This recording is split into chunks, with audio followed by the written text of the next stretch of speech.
Hi, everyone. Welcome back to our podcast, First and Goal. I'm your host, Quaysie Maule. Usually, I have a co-host, that's Brent, but he's having some technical difficulties. So I'm just gonna start, and he's gonna join us shortly. So we're gonna start with Division Tier Five. So Tier Five is kind of interesting. I didn't get to score keep any games, so I'm just gonna go based on the stats and what I see on the website.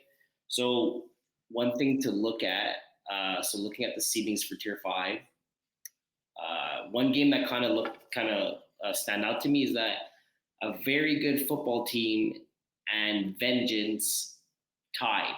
So very good football team didn't get a win, but they got their first tie. So congrats to them. Usually, I believe last season they were 0-10. I don't think they won a game. So this season at least they technically got a tie. So it's kind of like a half a win. And Vengeance ends up getting a tie too. So they end up getting a tiebreaker if anything in any certain situation coming into the standings. Bloodline. So moving forward, Bloodline gets a huge win versus Jamaican bobsled team. They win that game. I'm just gonna open up here. They win that game 18-6. So an impressive win for Bloodline. Bloodline's been in the low divisions for a while now. So getting a win from a powerhouse Jamaican bobsled team that went 8-2 or 9-1 last season is pretty good on them. It also helps them into the standings. So for Tier 5, we have 13 teams in the division, and only 8 teams make playoffs. So Bloodline was going into this game. Bloodline was 1-3, so they move into 2-3, and now they're just above Puff Pass. That's 3-2. So Bloodline's 2-3, so they're just above. I would have thought Bloodline was probably going to lose this game, so they would have been 1-4 with 5 games played, but they get a huge win, huge motivation win because Jamaican Boston's team it's a powerhouse team there too. So it kind of gives them motivation and kind of basically saying that we could beat this team. We beat this team by 12 points. We definitely could beat other teams. Looking at Bloodline, rest of their schedule, they play PSTM, TD Brothers, CAF 67, a very good full team, and Airbnb. So unfortunately for them, they play 3 of the top teams, and then they play Cafe 67 and a very good football team that are 2 of the bottoms. So they're gonna have to have an air upset between TD Brothers, PSTM, or Airbnb to kind of get a good chance to make playoffs. Because it seems like if we're looking at the standings right now, we have Airbnb that's in first at 6-0, TGS 6-2, PSTM 5-1, TD Brothers 4-1, Shockers 4-2, Jamaican Bobsled Team 3-4, Legal Alien 3-3, and Puff Pass 3-2. At the bottom, you have Cafe 7-0-6, very good full team 0-5 and 1. They got a tie. Gamblers 1-5. Vengeance 1-4-1 with the tie, and Bloodline 2-3. So I would assume the only team that has a chance to make playoffs right now is Bloodline, unless Vengeance has a crazy end of the season, back end of the season, and Gamblers as well. But they're gonna have to win at least, I want to say, they're gonna have to win at least 3 of their last 4 games for Vengeance and Gamblers. Bloodline could probably get away with only winning 3 games to finish their season 5-5. So I feel like they have the best chance into making playoffs. Just looking at one other thing, I have it here. Shockers ends up beating TGS. They win this game 29-18. So that's a huge win for Shockers. It puts them in the 5th seed, being 4-2, and TGS goes to 6-2. So they were 6-1 going to this game. They're 6-2. It's a good win for the Shockers. I don't think they kind of have to worry about playoffs to get in, but it just moves them a bit higher in the seedings. And when it goes to the best team we have right now is Airbnb, that's 6-0. I don't know if they're gonna lose a game here. They play Puff Pass. They play Puff Pass next in 2 weeks. Puff Pass is 3-2. I think Airbnb should win that game. Gamblers, that's a bottom team. TD Brothers is probably going to be one of the biggest games for them, and they play Bloodline. So you might have a team this year. We might have a team in Tier 5 that's going to go 10-0. I don't know if that's a curse or a blessing, because sometimes you want to lose that first game to kind of have that feeling of losing a game. But again, also you could have a perfect season and go 10-0 plus go into the playoffs, win. I believe you probably play 2 games before the finals. So you could have a perfect season. You go 13-0 with the championship, which is pretty cool. So that's going to be interesting. And that's pretty much all for Tier 5. Looking at the schedule for next week that's coming up, we actually have 2 games, Gamblers versus Shockers. So that's a big game for Gamblers. Their season's pretty much on the line. Shockers right now are kind of coasting at 4-2. And then we have Puff Pass versus TB Brothers. It's going to be a big game for Puff Pass. They're 3-2. Again, as I said, Bloodline is right under them, trying to pass them. So it's a big game for them. And then TD Brothers, again, they're 4-2, so they're kind of coasting. Going into week 8, so this week, we only have 2 games. We have Gamblers versus Puff Pass. So again, 2 big games for both these teams. And Bloodline versus PSTM. That's going to be a huge game for Bloodline. If they could pull up an upset against PSTM, it's going to be huge for them. So we're going to find out next week and see if they end up doing it. So I'm going to move to Tier 4. I actually got the score cap 2 games for Tier 4. I got to watch. I got to watch. One second. Let me just open up on this app. So Tier 4, I score kept 2 games. I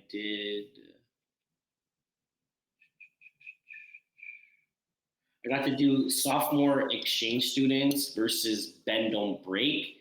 And then I also got to do Richard at Super Troopers. So sophomore versus XL, the game finished 20-24 for Bend Don't Break. First half was kind of like a shootout, ended up 18-14 for Bend Don't Break. Sophomore ended up scoring early in the second half. They made it 20-18. Then Bend Don't Break ended up scoring a late touchdown, going up 24-20, and that's literally all the points we had scored that game. So kind of a snooze fest in the second half. We got to see a lot of defense, and then Bend Don't Break take the win, which is pretty good for them, because looking at the seedings, which is kind of crazy because there's 33 teams in this division. But Bend Don't Break right now, I believe Bend Don't Break.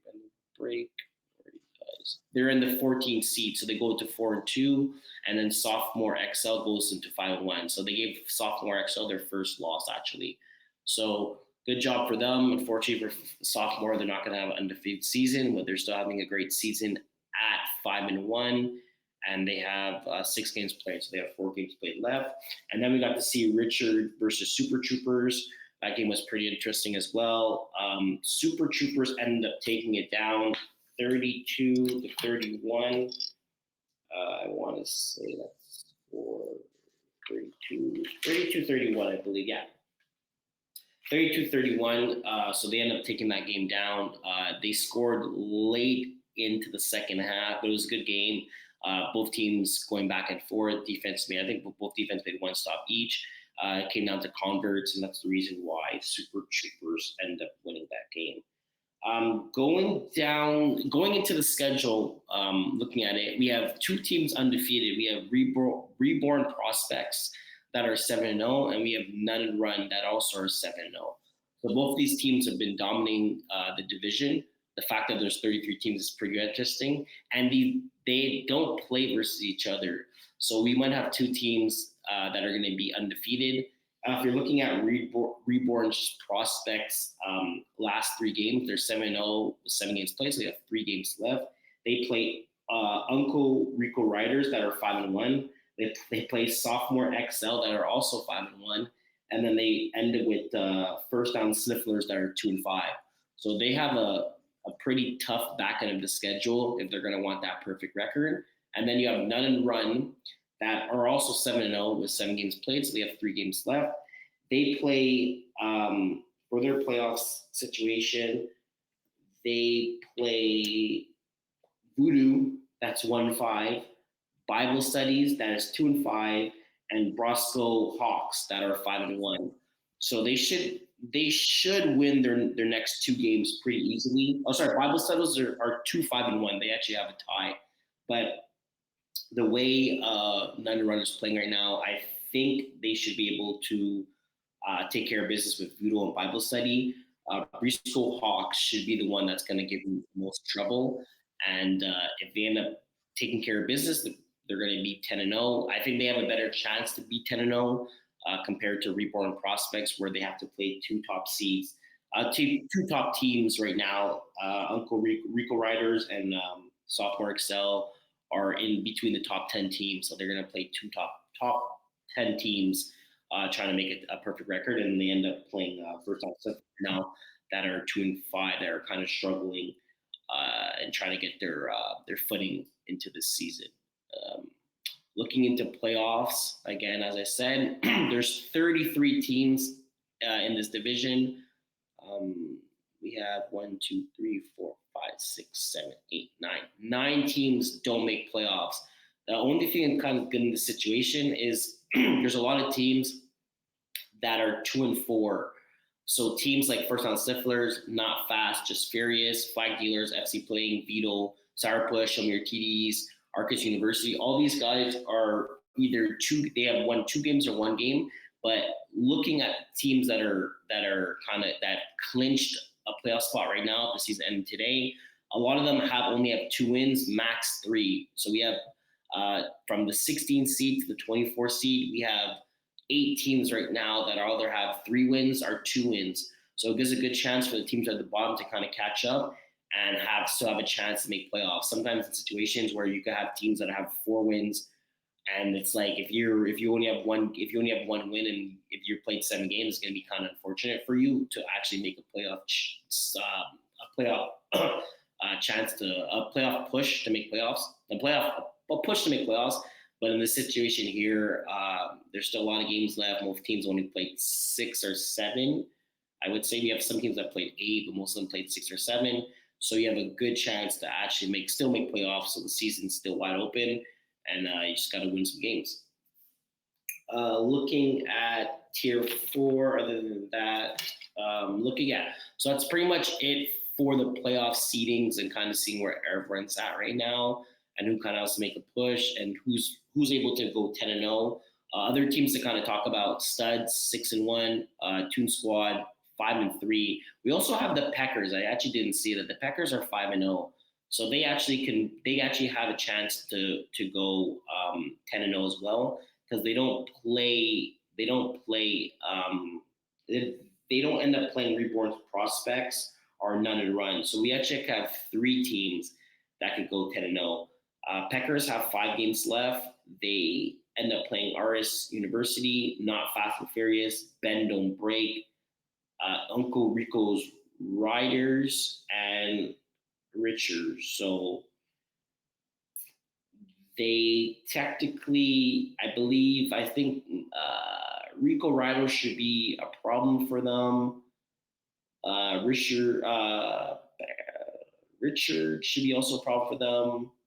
Bendo Break, a problem for them. So they have 3 games that they're going to actually have to ball out and try to get that win. And I think RS University and Not Fast Affairs, they should take care of business. So going back from what I said, we have 3 teams that are actually go 10-0 instead of having 2.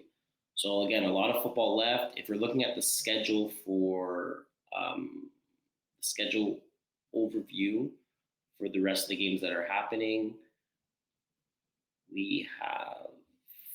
there's 2 games tonight. We have Reborn Prospects versus Uncle Rico Riders. So that's going to be a big game. Again, as I said before, Reborn trying to have that perfect season, 10-0, and then you have Glow Gang versus Voodoo. Voodoo right now is 1-6 with 7 games played, so they're definitely going to need a win here. Glow Gang's a team. It's been a team.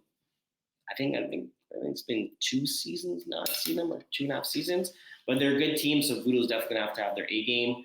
At this point, Voodoo's in playoff situation. They're 1-6. Every game's going to count for them. Every game's going to get them closer into a playoff spot. Every game that they lose is going to bring them further back. So they're definitely going to have to try to make a push here. Going into week 8, we have 1, 2, 3, 4, 5, 6, 7, 8, 9, 10, 11, 12. We have 13 games going into week 8. And I'm not going to talk about all of them. I'm just going to talk about the ones that are kind of pointing at me, that are kind of looking at the games that I'm kind of interested about, or that kind of have a bit of hype. Again, you have sophomore Excel versus Richards. That's going to be a big game just before both teams kind of will fall. Sophomore fell for their perfect season. Richards also trying to make a push for playoffs. Dog Walkers versus Dragon Unique. Dog Walkers is 0-6. So if they could get a win here, it'd be nice to see a team. It would be nice to see everyone with one win at least in this division. So I think that's going to be a good game. Reborn Prospects versus Sophomore Excel. That should be a really good game. Again, you're going to have two powerhouse teams playing.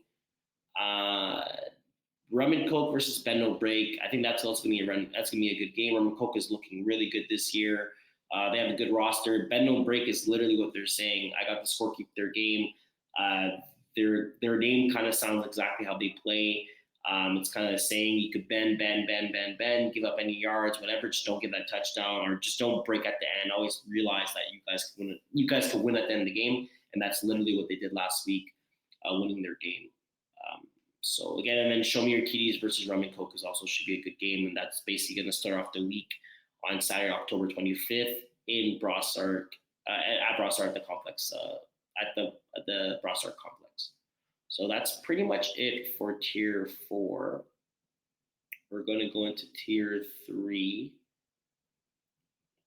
Again, I didn't scorekeep any games for Tier 3, but I do have some things I want to talk about.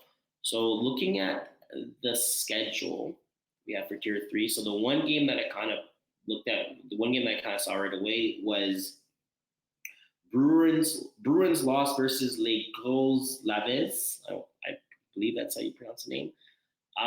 They lose 44-27.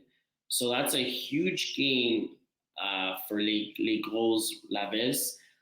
Beating Bruins. Bruins is a good team. So for them to beat them by a double score, for them to beat them by double score, it's kind of big for them. It puts them into a good spot. Saying, I always feel like when you beat a team by double digits, and also a team that you shouldn't beat, it brings a lot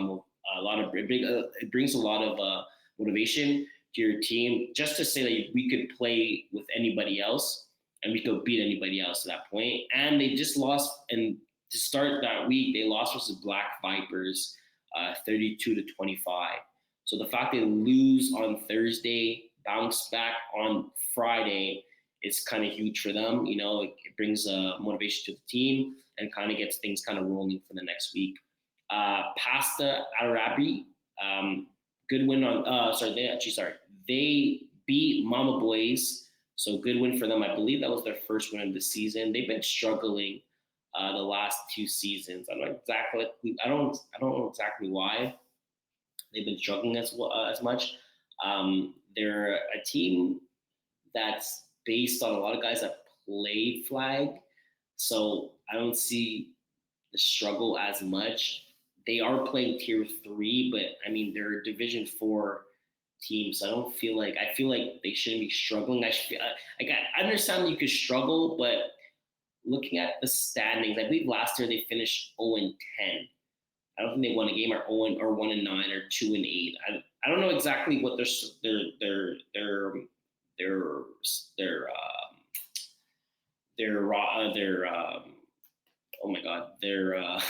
record was, but I know they struggled.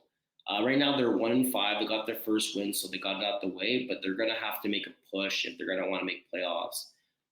For Tier 3, we have 20 teams and only 12 make it. So every game counts, and it's probably one of the divisions where if you don't win at least 5 games, you're not making playoffs. And we're looking at it very quick before I kind of go into before I get into other results for more of the games. 20 teams, 12 teams make it, and you have 18-7 with at least 2 to 3 wins. So, and then at the bottom teams you have that are not in right now, you have Mofos that are 3-3, TBD that are 2-3, Team Sexy are 2-3, Mongols that are 2-4, Hustlers are 2-4. Then penetrators that are 3-2. So again, those teams are right now are outside the playoffs. Teams are looking in. The teams that are in right now are Bruins, Black Vipers, Mama Boys, Super Daddies, Old Pats, Steam U that are 3-4. So it takes one more win for penetrators, Mofos, TBD to kind of get that win, and then you bump out a lot of those teams. So this is probably the one division where playoffs is going to be very tight. It's going to be interesting to see when we get to week 8 and week 9 to see who's where. And I'm pretty sure some teams are going to end up getting basically screwed. They're going to end up they're going to end up being 5-5. We're probably having like a 3 or 4 game. They're probably having like a 3 or 4 team tie break.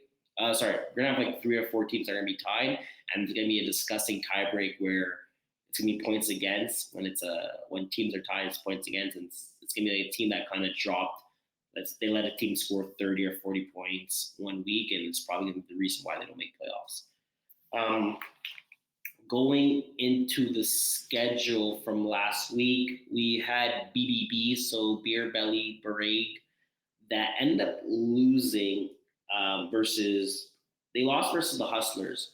The Hustlers were 1-4, so it put them to 2-4. So that's a huge win for them.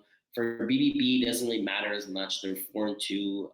They should win at least 2 in the next game, so they'll probably finish the season 6-4. So no worries for them. They should make playoffs. Hustlers, huge win for them, because if they lost that game, they would have been 1-5, and they would have been further to make playoffs. So good game for them. Again, as we said, we have 8 teams sitting at 3 wins, with 2 of them outside looking in, the Predators and the Mofos. So I know I'm pretty sure they're excited. They both played 5 games and 6 games. Mofos played 6, Predators played 5. So I know they're excited to play their next couple games coming in, and I know they want to win. So they could jump up and get into a playoff spot.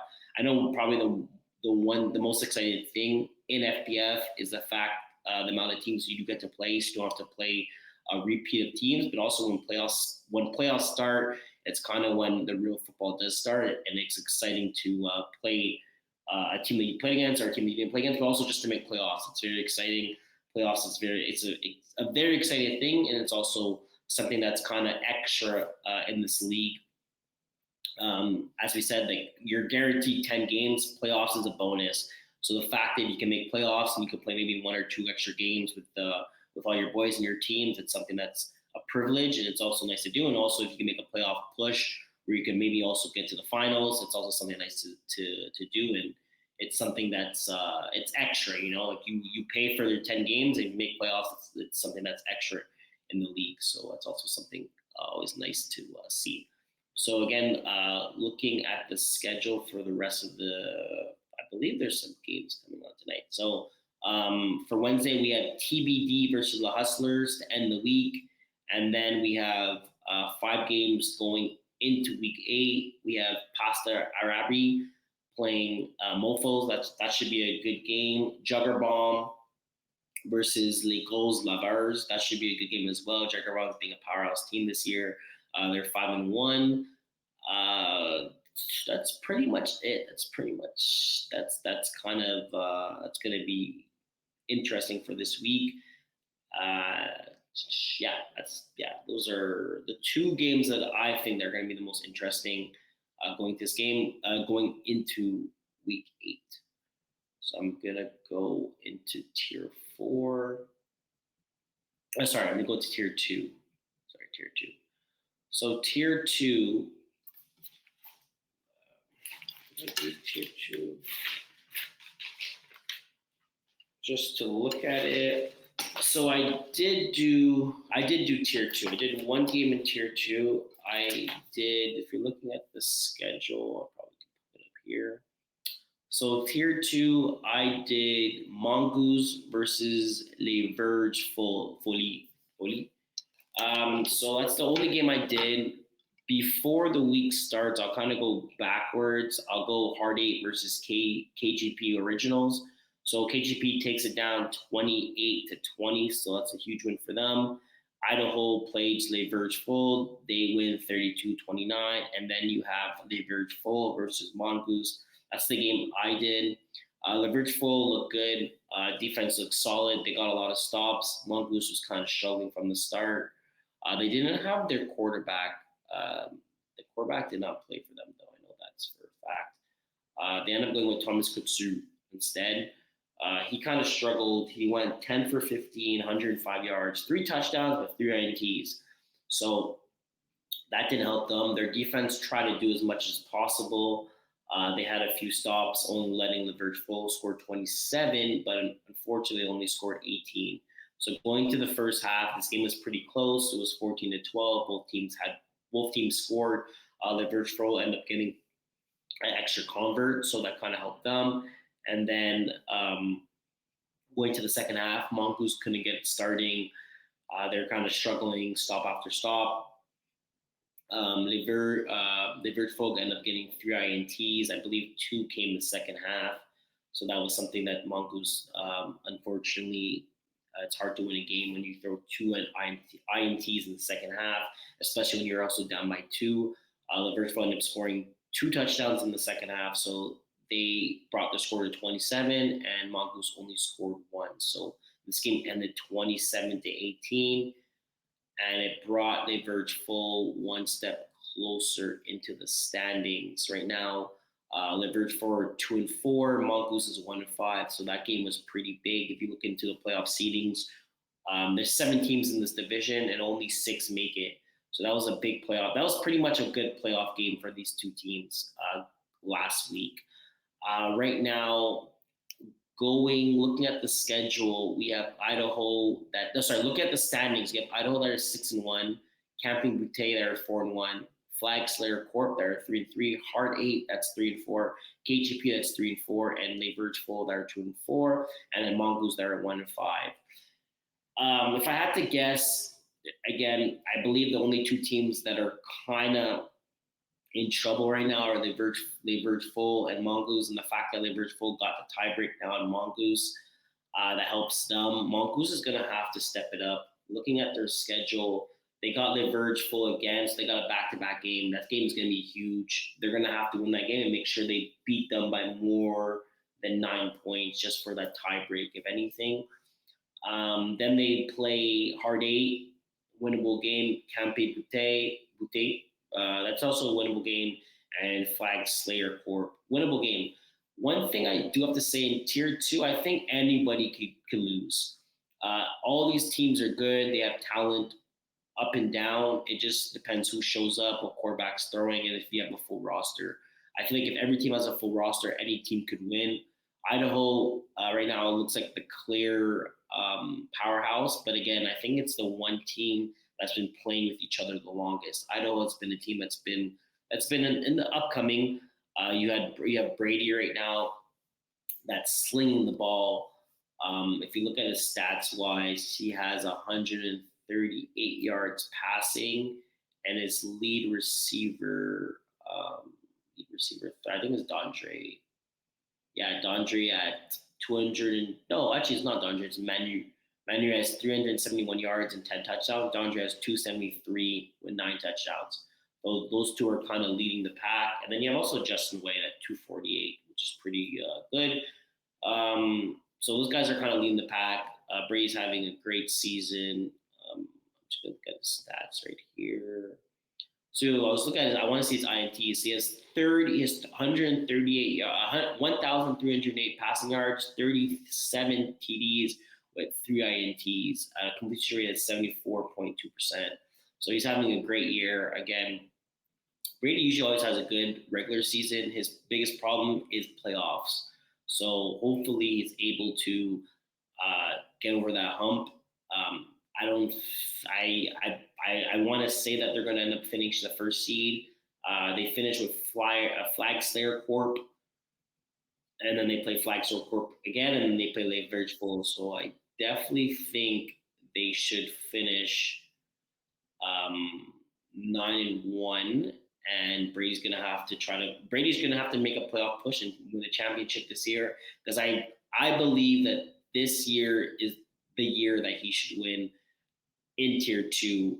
They have the best roster around them, and he's having a great year. And I think he has they're built to win a championship this year compared to everybody else. Yes, as I said before, everyone could beat everyone, but I think they have the biggest chance.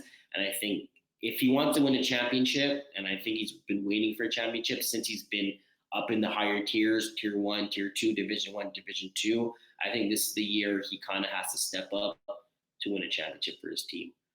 Looking at the schedule going to next week, we only have one game.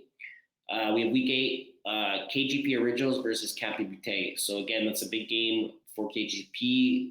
They're definitely going to want to win that game just to kind of have that secure spot for our playoffs spot. Right now, they are 3-4. So if they can win that game, they go 4-4, and I'm pretty sure they'll secure a playoff spot.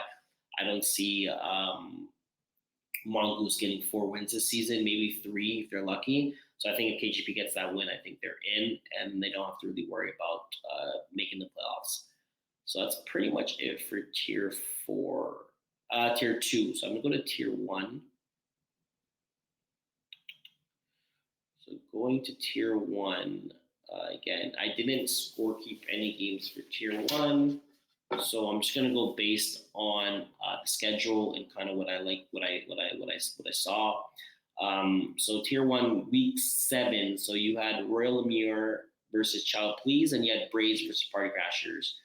Royal Lemure won that game 41-36 versus Child Please. Child Please has been struggling. I don't know exactly what it is. I don't know what their problem is. I don't know. I have no clue what's going on with them. They're 0-6 right now, I want to say. Yeah, they're 0-6. They've been struggling. Usually this is a team that would go maybe 4-6, 5-5, middle of the pack. They're 0-6, and they're struggling. They're having problems. Then we had a good game, the Braves versus Party Crashers. The Braves take that game 36-30. Good game on both sides. Kind of looking at the first half. This game low scoring, 12 points for Party Crashers, 14 points for the Braves. And then the Braves kind of took control of the second half, scoring 22.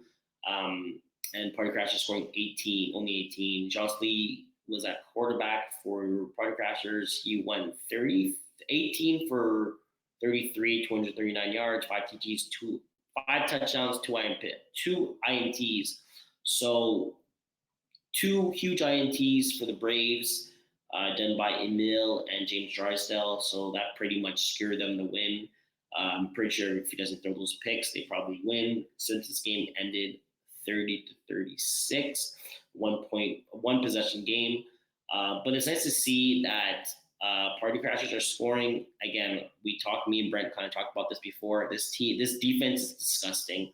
By far, probably one of the best defenses that we're actually going to see in FPF. They're just a bunch of studs.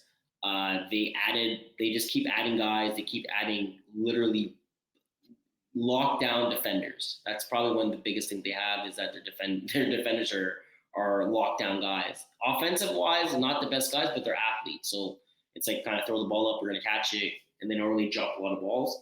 But defensive wise, all these guys are athletes. Like if I'm looking at this roster going up and down, a good 1, 2, 3. So when they put the Braves, they had 10 guys, I believe, and of the 10 guys, 8 of them are defenders. And like I want to say a good shutdown defenders. So they're definitely going to be scary when the playoffs come. Looking at the standings, playoff wise. So lucky for Child Please, Easy W is 1-4. If it wasn't for Easy W, I would say Child Please is not going to make playoffs. But Easy W is 1-4. Child Please is 0-6. Easy W has played 5 games. Child Please has played 6 games. Other than that, Vultures are 2-3, but I believe they're probably going to win in their 2 games. I don't see Child Please going 4-6. So the only team that they're going to catch up to is ECW. Looking at ECW's schedule left, they play Royal, Braves, Vultures, Party Crashers, and Child Please. So definitely games that they could win. And then Child Please got Party Crashers, gonna be a hard game for them. Royals gonna be a hard game for them. Infantry's gonna be a hard game for them. Easy W is gonna be a hard game for them. So luckily for hopefully for them, for Child Please, they're gonna have to beat ECW, and they're probably gonna have to beat Royal if they want a chance. And they're gonna go 2-8. They'll have the tie break on ECW. I don't think they played twice. Oh no, they did play twice. Child Please has. So they're gonna have to beat them by 5 points and make sure the points against are not against them. They're gonna need a lot, to be honest with you. They're gonna need a lot. They're gonna have to try. They're gonna have to start balling out and making sure teams are not dropping more than 30 points on them. Because if teams are dropping more than 30 points on them, they're definitely not making playoffs.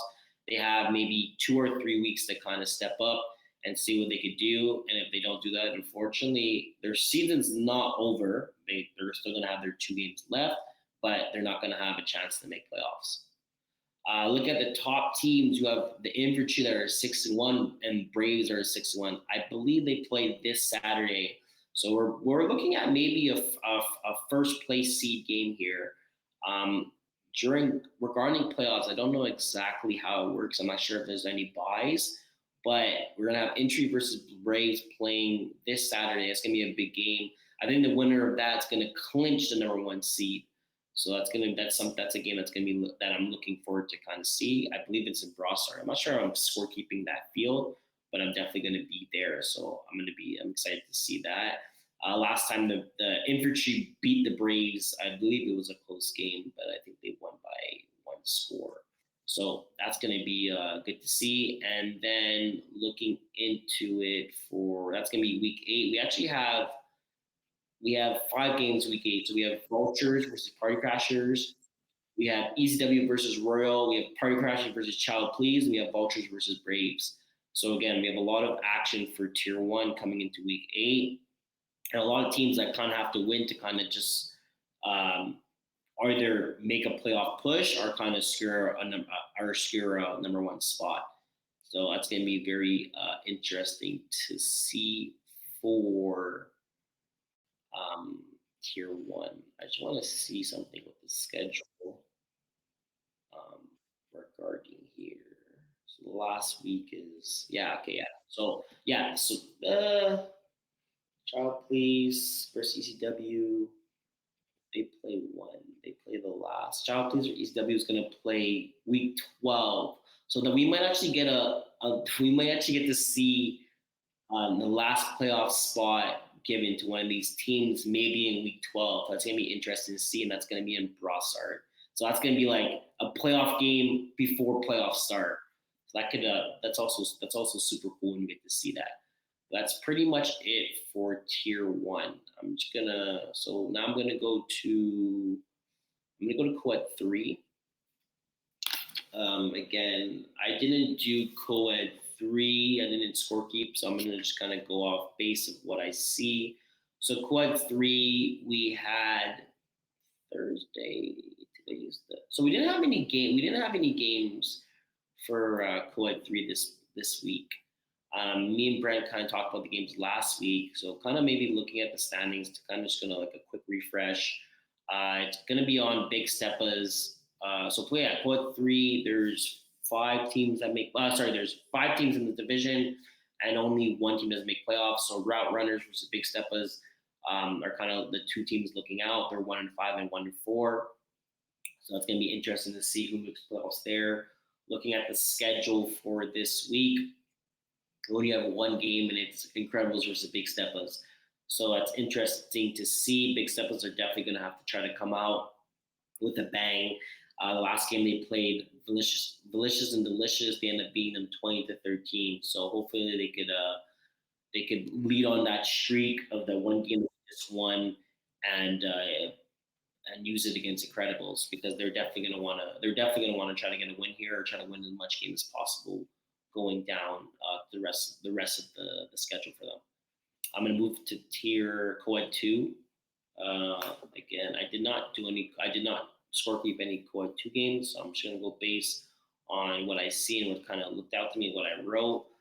For co-ed 2, no pads, no helmets, just balls, ended up beating Flagzilla. One thing I'm going to say about no pads is that it's always unfortunate that they never have a deep roster because they're a good team. They just never have enough people there. They're always missing one or two players, and it's like the main reason why they have there's the main reason why they have the record that they always do. Um, so hopefully they can kind of change that. Tea Party blows out mixology or mixology, 53-32.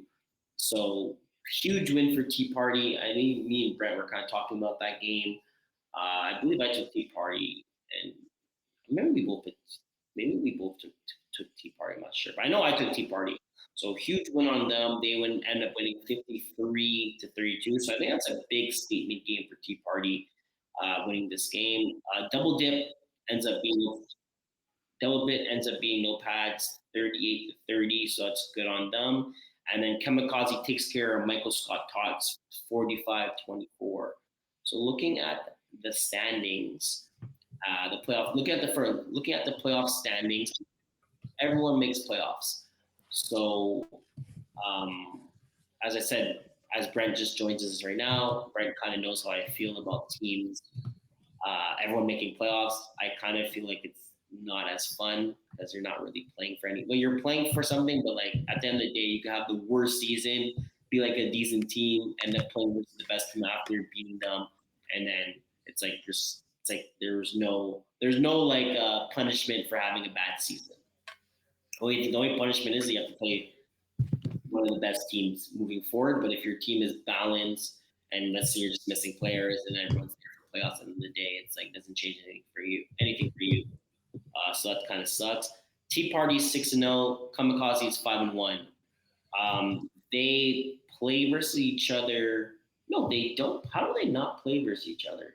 Or did they already play versus? No. Yeah. Oh, sorry. No, right. Kamikaze they already played versus each other. When did they play versus each other? They played versus each other. Tea Party September 27. Okay. So I was interested to see if Tea Party's going to lose a game this season. They played Double Dip, Flagzilla, no pads, Mixology. So I think Tea Party is going to go 6-0 this season. They just got a huge win, 53-32 versus Mixology. Mixlodge, I think actually it is. And Double Dip is not the same team that they used to be, so I don't think they should have problems with them. Flagzilla as well. I think they should blow past them. They'll pass on helmets. I think they should win that game, and then they get a rematch. They end up playing a rematch, but I don't. We kind of say it's hard to beat a team twice, but I think Dante right now is kind of he's rolling and he's using a lot of his receivers. They're playing good. They're playing decent defense. The fact that they are the first seed right now and they're scoring points. So I think right now they're looking great, and I think they're going to end up 10-0 this season.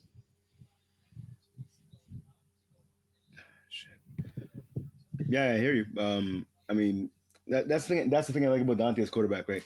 Like he uses his receivers, he spreads the ball out around. Like some teams, especially when they have like top notch players, right? They fall in love with women's division, men's co-ed.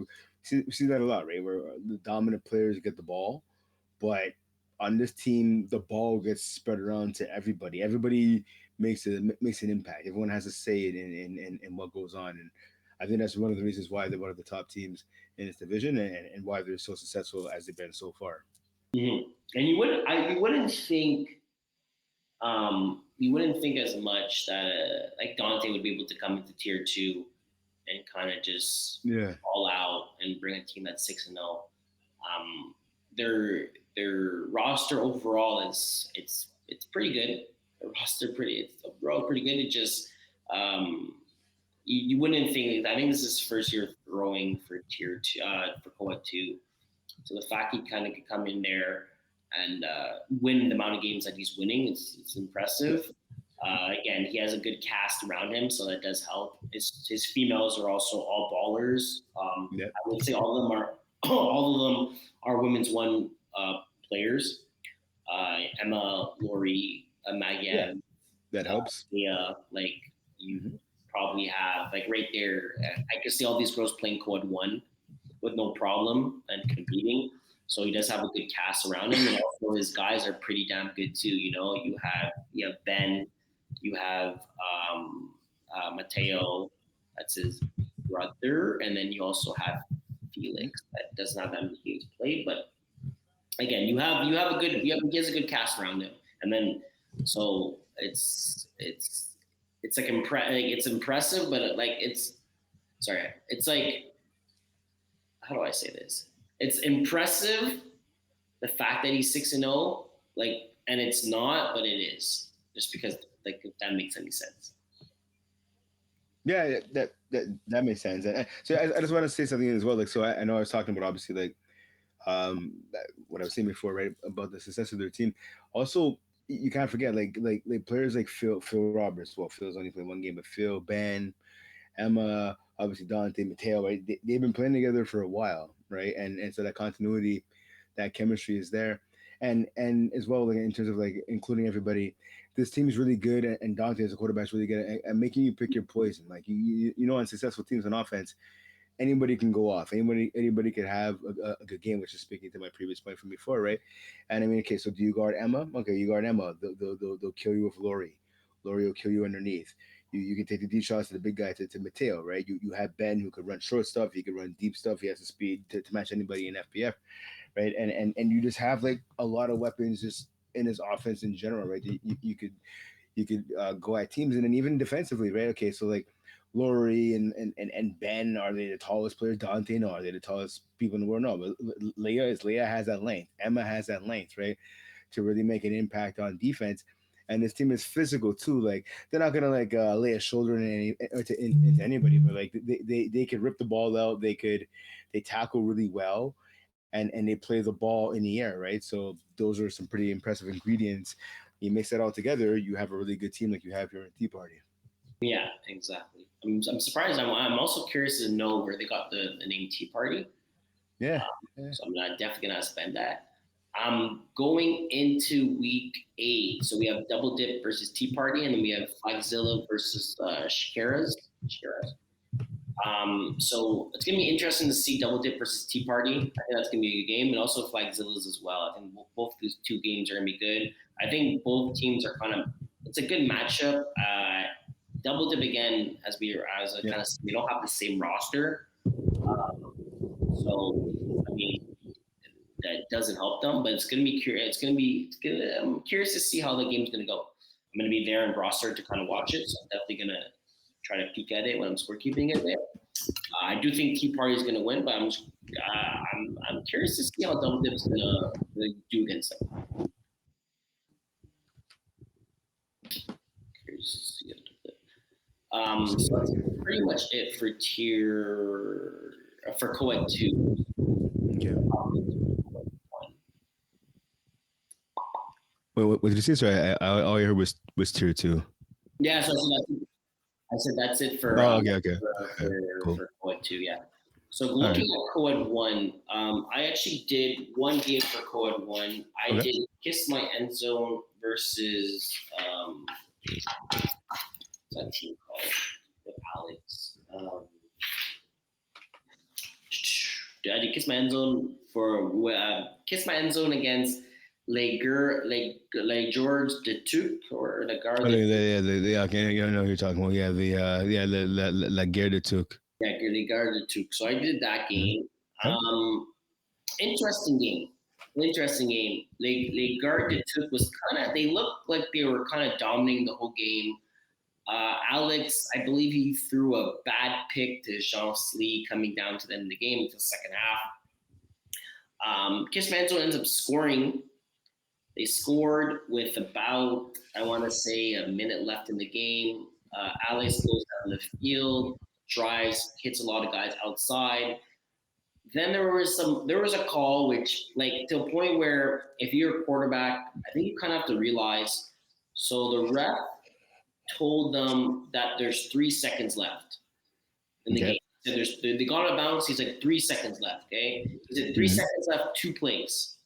But realistically, you can't have 2 plays with 3 seconds. With 3 seconds, it's impossible. Exactly. Unless it's a defensive penalty, it's impossible. Yeah, exactly. Unless you snap it and you throw it, but even at that, Mm-hmm.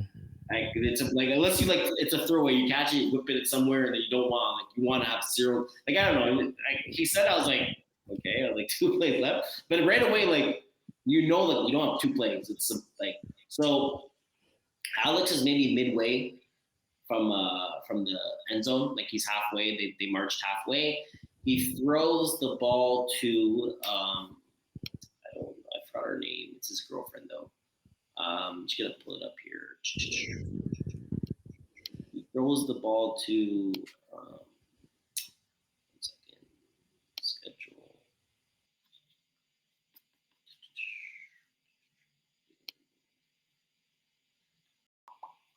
Okay, it's not popping up, and I don't know how to. I don't want to go to this site. So you're talking about a female on the team, right? Yeah. Okay, so we'll look at the roster. I mean, so Marcus Manzo is either going to be Serev. It was Gabriel Poisson. No, it wasn't Gabriel Poisson. Joyce. It was either Joyce or it was Gabriel Forte. Yeah, Gabriel Forte. I'm not sure. No, it wasn't Gabriel Forte. It was. Yeah, I don't know who Richani Mitch is. I haven't seen this person, but I've seen Sarah Eve. Okay, wait, I have it here. Sorry. It was Sarah. Yeah. Okay, he throws the ball to Sarah. Sarah ends up catching it, and she's maybe 5 yards or 6 yards from the end zone. She gets tackled from Jean Slee, and I think Alexis Dubois. They both tackle her. Okay. The game's done, right? Yeah. I'm there. I'm okay, game's over. Ref is kind of saying 1 play. Kiss my end zone's going, what do you mean 1 play? What's going on? They're going back and forth, but everyone knows the game is done. You can't have 2 plays with 3 seconds. So it lasts there was kind of a talk back and forth, or maybe 10 seconds, and then everyone's like, come on, you realize that the ref kind of screwed up. He shouldn't have said 2 plays. He should have said 3 seconds.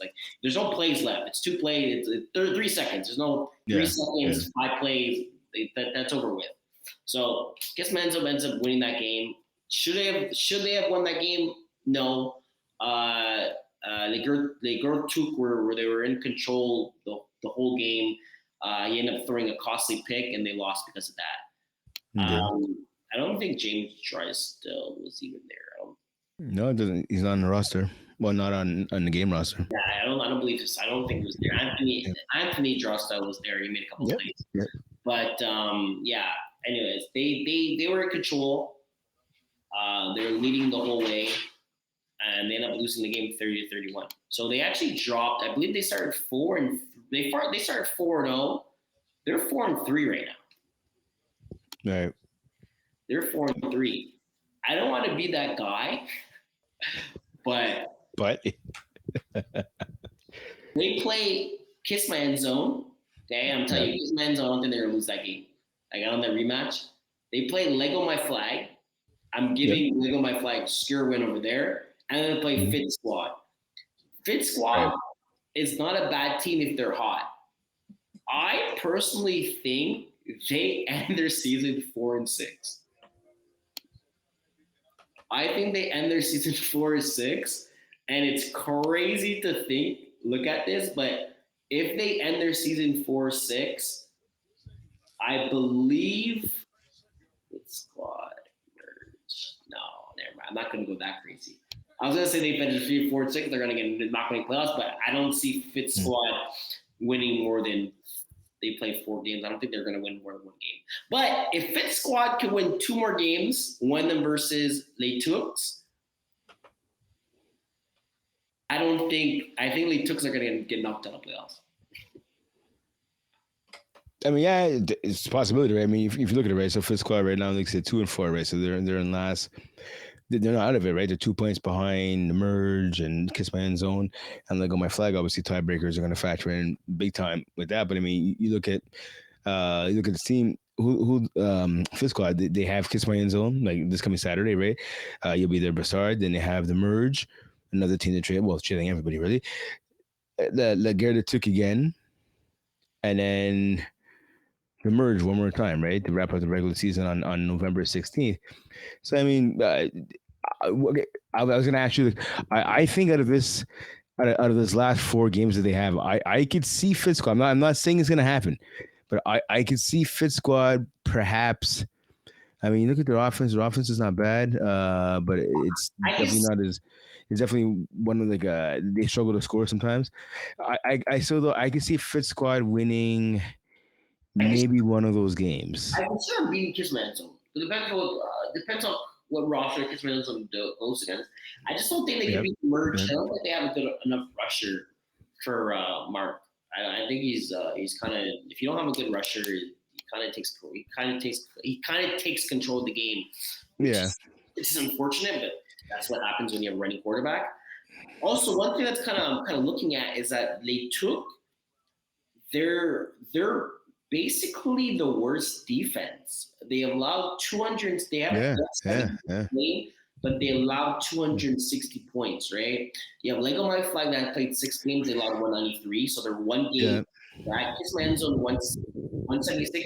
They're 2 games behind, but like I don't think Kissman's going to allow 100 points in the next 2 weeks. The merge Mhm. are kind of close to them, 3-3. 6 games played with 220, and then Fit Squad is 6 games at 162. Fit Squad right now is Yeah. probably the best defense. So so Fit Squad has the best defense, 100% right now. You look at it, right? 162 per game, 162 total. Their offense, it is the worst offense.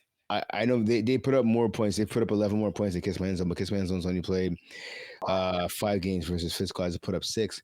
I do though think, and this is why I'm saying, not saying it's gonna happen, but I'm giving a possibility, giving them a chance. I think Fit Squad can maybe get in because I have more faith in the quarterback. It's Ro Brouard, if I'm not mistaken. I'm just going to double check that right now. Yeah, Ro Brouard, right? 24 TD passes, 5 INTs. I have more faith in him than Jimmy Lee Janvier, to be honest with you. I just think Briard is more. I mean, Jimmy could actually, for a big guy, he can scramble, he can move around a bit, but Briard could run. Jimmy has a stronger arm, I guess you could say, but we've all seen Jimmy's game. We've been seeing it for years. I've been saying this for a zillion years, or at least since we started doing this podcast together. I just think You turn him one dimensional, it's over. The game is done. yeah, but the thing is that my thing is that technically Jean Louis can throw in co-ed 1. They do some double quarterbacks. They did a lot True. of quarterbacks last game. And it's kind True. True. of he kind of can take control. And at the end of the day, you can tell Jimmy to sit down. You know, Jimmy's a cool guy. Jimmy's just he's there for the fun. Right? Yeah. Like, That's totally different. Right? That makes it a completely different team. If Jean Lee is throwing, yeah, for sure. I just think Kiss Menzel has a better cast around them. So that's the thing. That's why. Yeah, no, you're right. You're absolutely right. 100%. That's the only reason why I don't think I think they're going to be fine in it. I just think they took the problem with them is that if for some reason they do finish 4-6, let's say they drop the next 3, which I think they're going to, and then FinSpot do finish 2-4-6, and let's just say the merge. Okay, let's say the merge finished 5-5, and then Kiss My End Zone finished 4-6 as well. Like on my flag finishes say 6-4. It's gonna come. It's what tiebreak comes against points against, and I think right now it seems like they are gonna have the most points against, and if there's a 3-way tie, they're gonna get bumped out. Oh yeah, I mean, yeah, that's true too. I mean, yeah, you have to go with the points against because that's one of the main tiebreakers here in FPF. I don't know. I just think. I've seen Alex Zalewski play quarterback. He's a respectable quarterback. He's a guy like when he's hot, right? Like he could deke on anybody. He could have 40-yard runs anytime he wants. He has a decent arm. His accuracy is improving every year. I think he's a good player. I think though. So I'm looking at it this. And I think you can really speak to this. I think the one thing holding back Fit Squad is, and no respect to Darius Lattimore. He's a good player. I remember seeing him play like a couple years ago. I think he took a couple years off, if I'm not mistaken. He's back now, 8 touchdowns, leads the team. He's the only like stud player on that team. They have a lot of good parts collectively. They have a lot of really good. They have a lot of good players, but they don't have any like superstars or any like role players. Well, for lack of a better term, that's exactly it.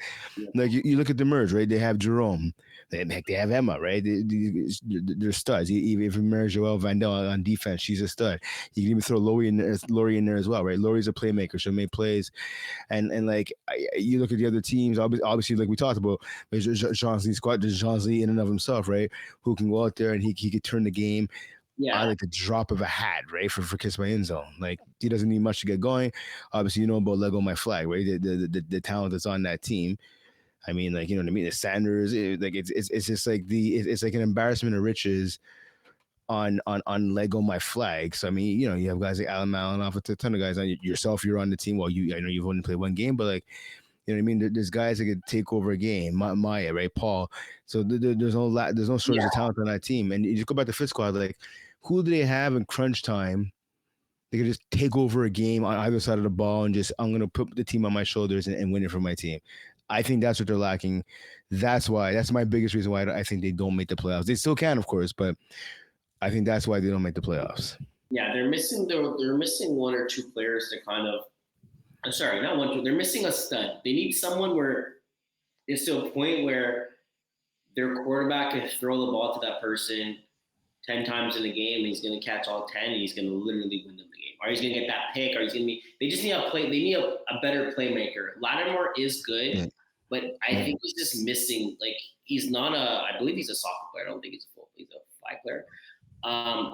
He's just missing something. Like, he's almost there, but he's kind of like he's here. We need to be like here. He's just here. Right. Yeah, well, that's it. Yeah. That's what they're missing for that team. And you kind of see it as well when you play versus them. Like, again, I played versus them last week or I think 2 weeks ago. Yeah. Like, it was the point where I wasn't worried. Like, I was kind of there. I was like, hey, first of all, I don't think anyone can line up against me. And if they played man-to-man twice, and I scored every time they played man-to-man twice, and I burned both defenders for a touchdown. And on defense, I was comfortable kind of rolling with anything. The only thing, our biggest issue was the quarterback was running. But at the end of the day, I'll take a quarterback that's going to run about 10 times if he's only getting a couple yards here and there, you know? I feel like when you're running, it puts more pressure on you, you know? You don't feel as comfortable.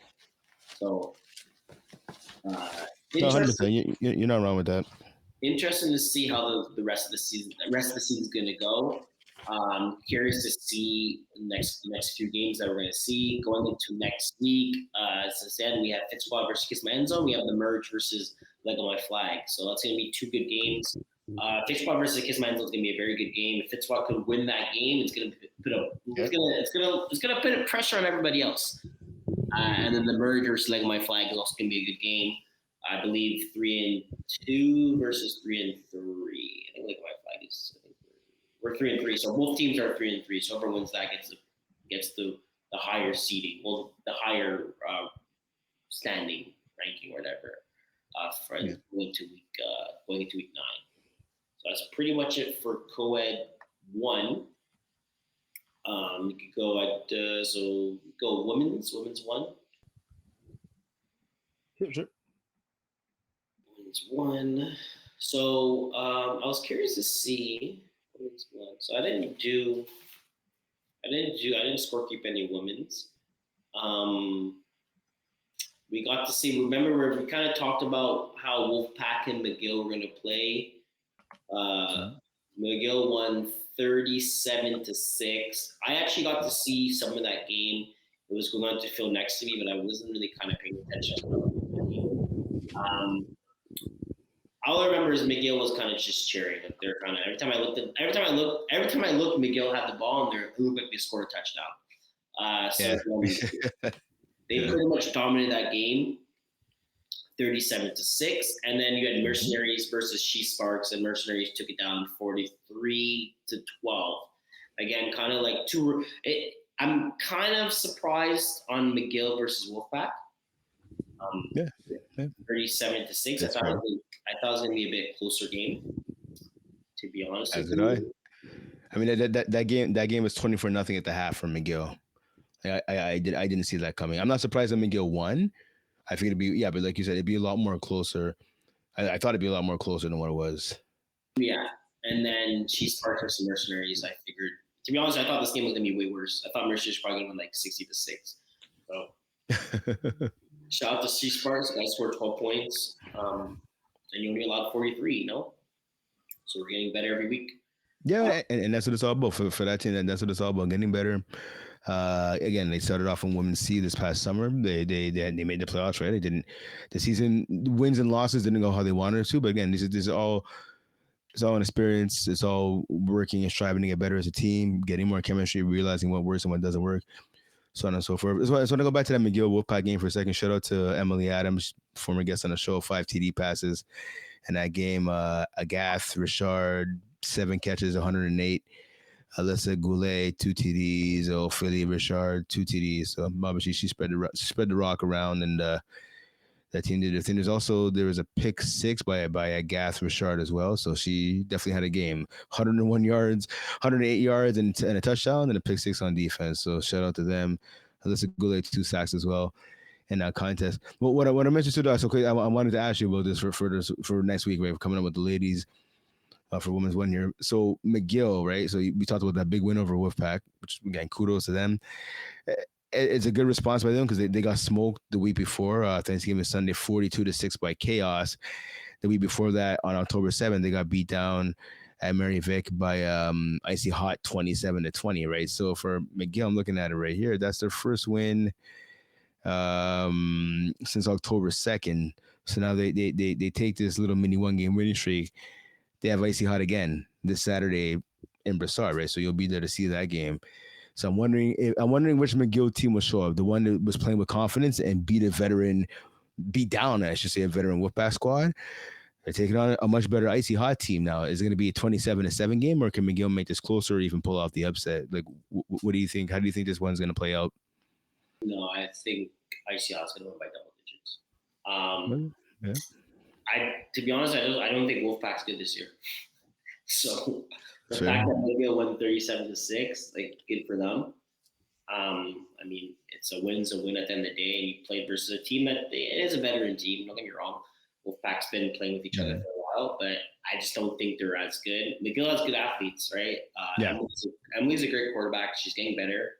It looks like she's getting better every single year, especially from the beginning. From when we first saw her. From when we first saw her, I think she played for Hibu.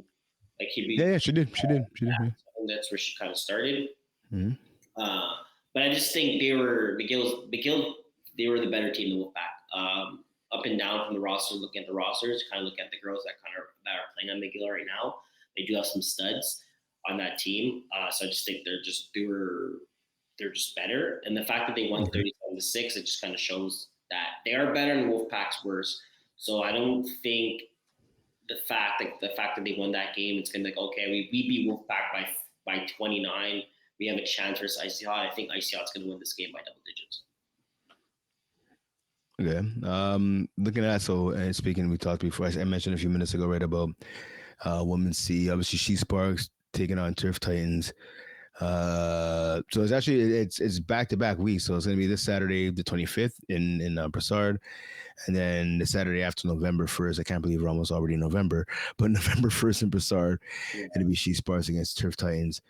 Going back over the regular season, She Sparks actually laid a bit of a whooping on Turf Titans back in week 5. She Sparks winning 25-9, and then early in the season, week 1 was a 15-9 win by Turf Titans over She Sparks.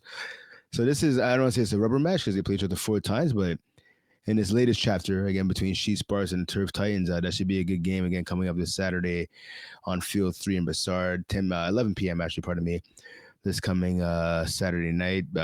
Any thoughts on this game? Just thought it's gonna be a good game. I think both these teams are kind of equal, to be honest with you. I've seen them both play. It's to a point where it's like a couple mistakes makes the other team win. It takes a few mistakes for one team to kind of take advantage and get win. But I think they're balance-wise. I think both these teams are kind of alike. They're both coached too. They both have kind of 2 coaches on the sideline, so it's kind of cool to see. Because they're not it's not a club team, right? So it's like kind of women that are kind of just playing. Yeah. It's kind of cool the fact that they have a coach. That kind of helps a lot, especially when you're playing versus a lot of good teams, and also just to it makes your life so much easier. You don't have a player calling the defense, and they're like, oh, it's this. You have someone doing it for you. You just have to you just have to be where you're supposed to be. Yeah. So that's something cool to kind of see. But yeah, I just think these should be good games. I think both these teams are well balanced, matched towards each other. If I had to pick a team, I would say Turf Titans are better than She Sparks. Okay. But I don't think it's by far. I think it's more to a point where whoever has the more mistakes ends up kind of costing himself the game. So I think it's going to come down to who's going to throw more picks this game. But yeah, makes sense. Should be interesting. Okay. I guess you said looking. You're how you're going down the schedule. Turf Titans are going to play 2 games. They're going to play She Sparks and they're going to play Mercenaries. So hopefully for Turf Titans, they kind of could beat She Sparks because they're definitely not going to get Mercenaries, So at least you win on Saturday and they don't have to lose.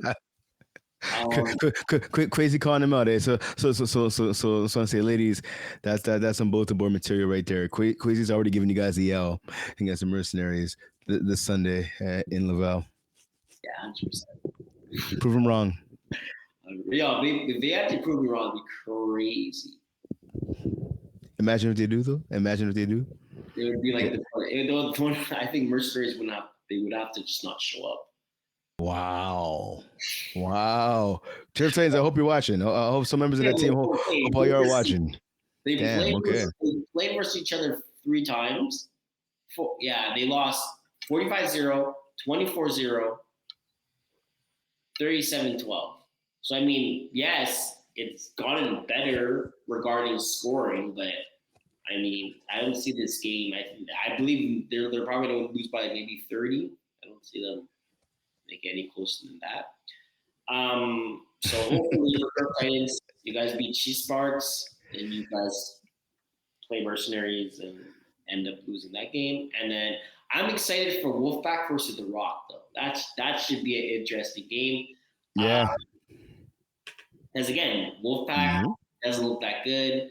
The Rock just got their first win versus Turf Titans, 19-13. So that was a pretty close game. Wolfpack beat The Rock 27-0, but I think The Rock just had a really bad game, and then they beat them 14-0. So I'm curious to see what The Rock's going to do. They scored 0 points the last 2 times they played, allowed 14, allowed 27.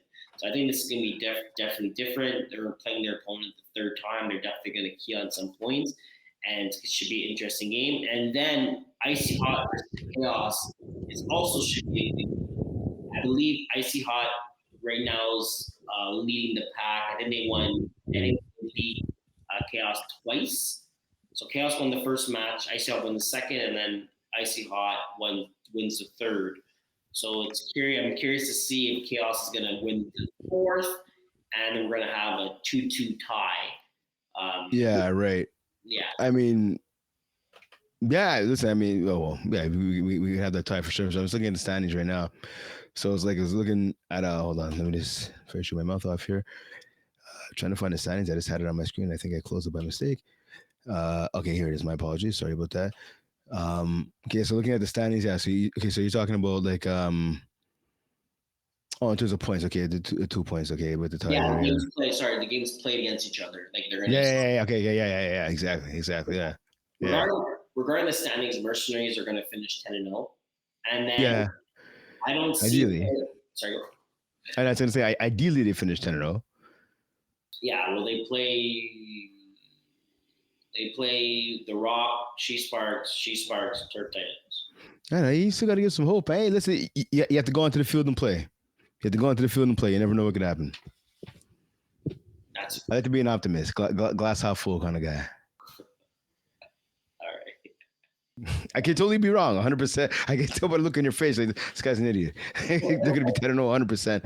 I'm just saying you never know. We've seen crazier things before, right? No, I'm not in this situation. I don't think. Wow.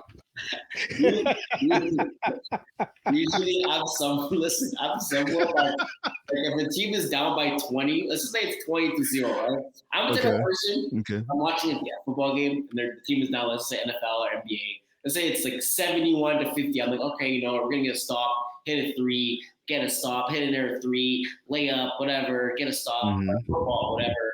We score a touchdown, pick six, and then muff kickoff, whatever. And all of a sudden it's 21-20. But in this situation, I don't see it happening. I don't.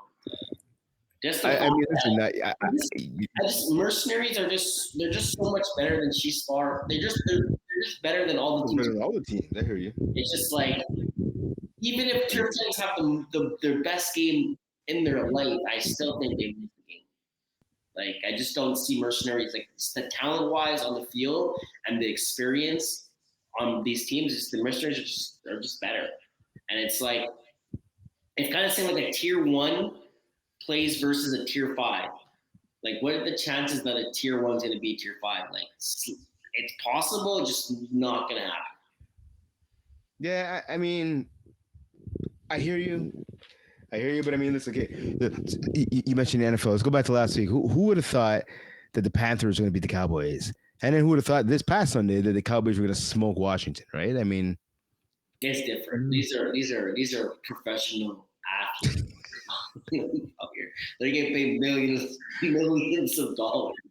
I hear you.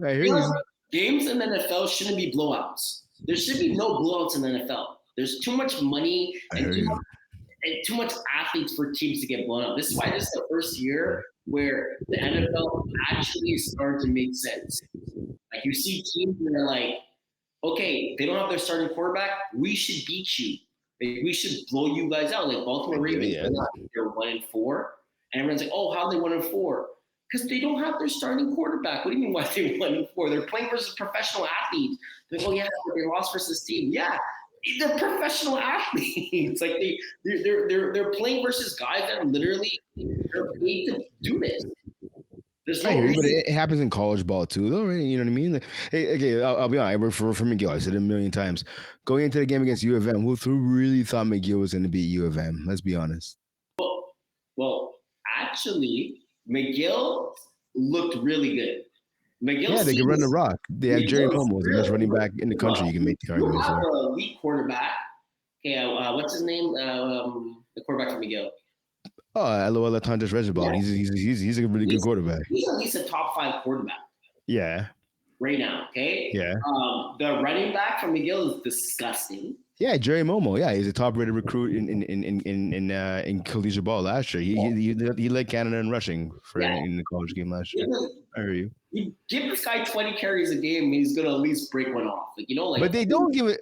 Listen, okay, I'm gonna break it down for you. They run the RPO, and it's a lot of when you give Momo the rock. I said it in last game when they were playing Lavelle. You give Momo the rock, he's gonna make good things happen. He's had over 100 yards rushing in every single game except for one, and that's because he got kicked out of the game for throwing a punch. It is what it is.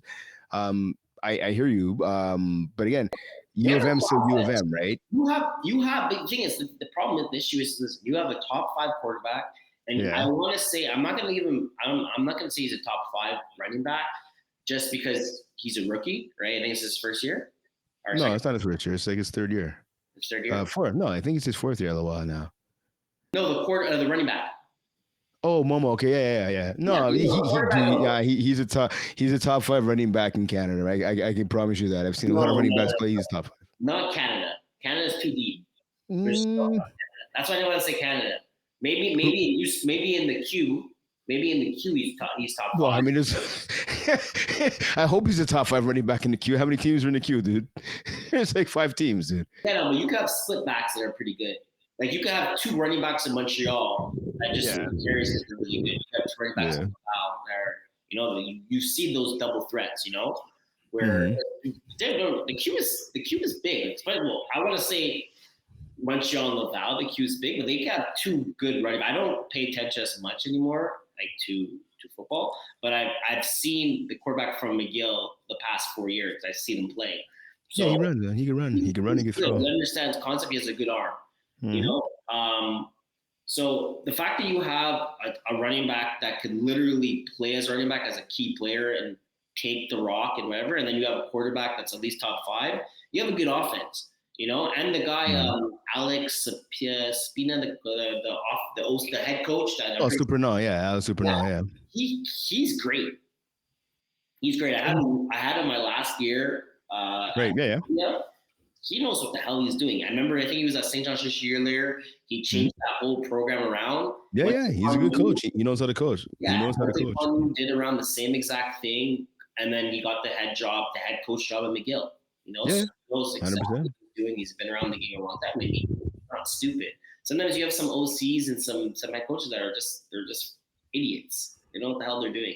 Yeah, they get caught in the moment or whatever. Listen, I mean, and just to clarify again, like I'm not saying that I thought U of M was going to come out and smoke McGill, but it's just like that. You can ask anybody. You can ask them all. Like Laval and U of M, obviously, and rightfully so, they're at the top of the mountain, right? In Canadian football, it's usually one of those two teams winning it all. McGill's gotten better, right? Last year was super. They made the playoffs for the first time in a couple of years.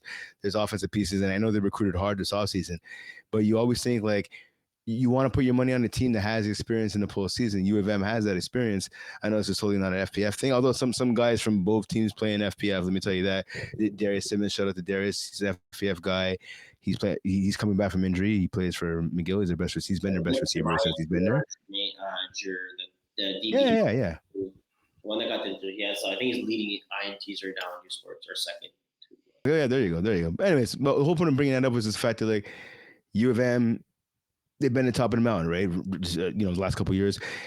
McGill, you always have a chance. Like I was saying before, you have to go onto the field and play, whether it's flag or whether it's tackle. You always have a chance. It's just McGill dominated that game. The final score doesn't dictate that, but McGill was the better team from start to finish. That's where I was a little bit surprised. And that's not so surprised that U of M got knocked off. I was just surprised in the fashion that it did. McGill came out, they dominated the line of scrimmage. They ran the ball down U of M's throat. And that's what I'm saying. How this applies to FPF is, again, Mercenaries are a top team. They're like the Laval or the U of M of this women's division. But sometimes you catch a team on an off day, or just what you're doing, your play calling, your execution is so much better than the other team, despite what the records are.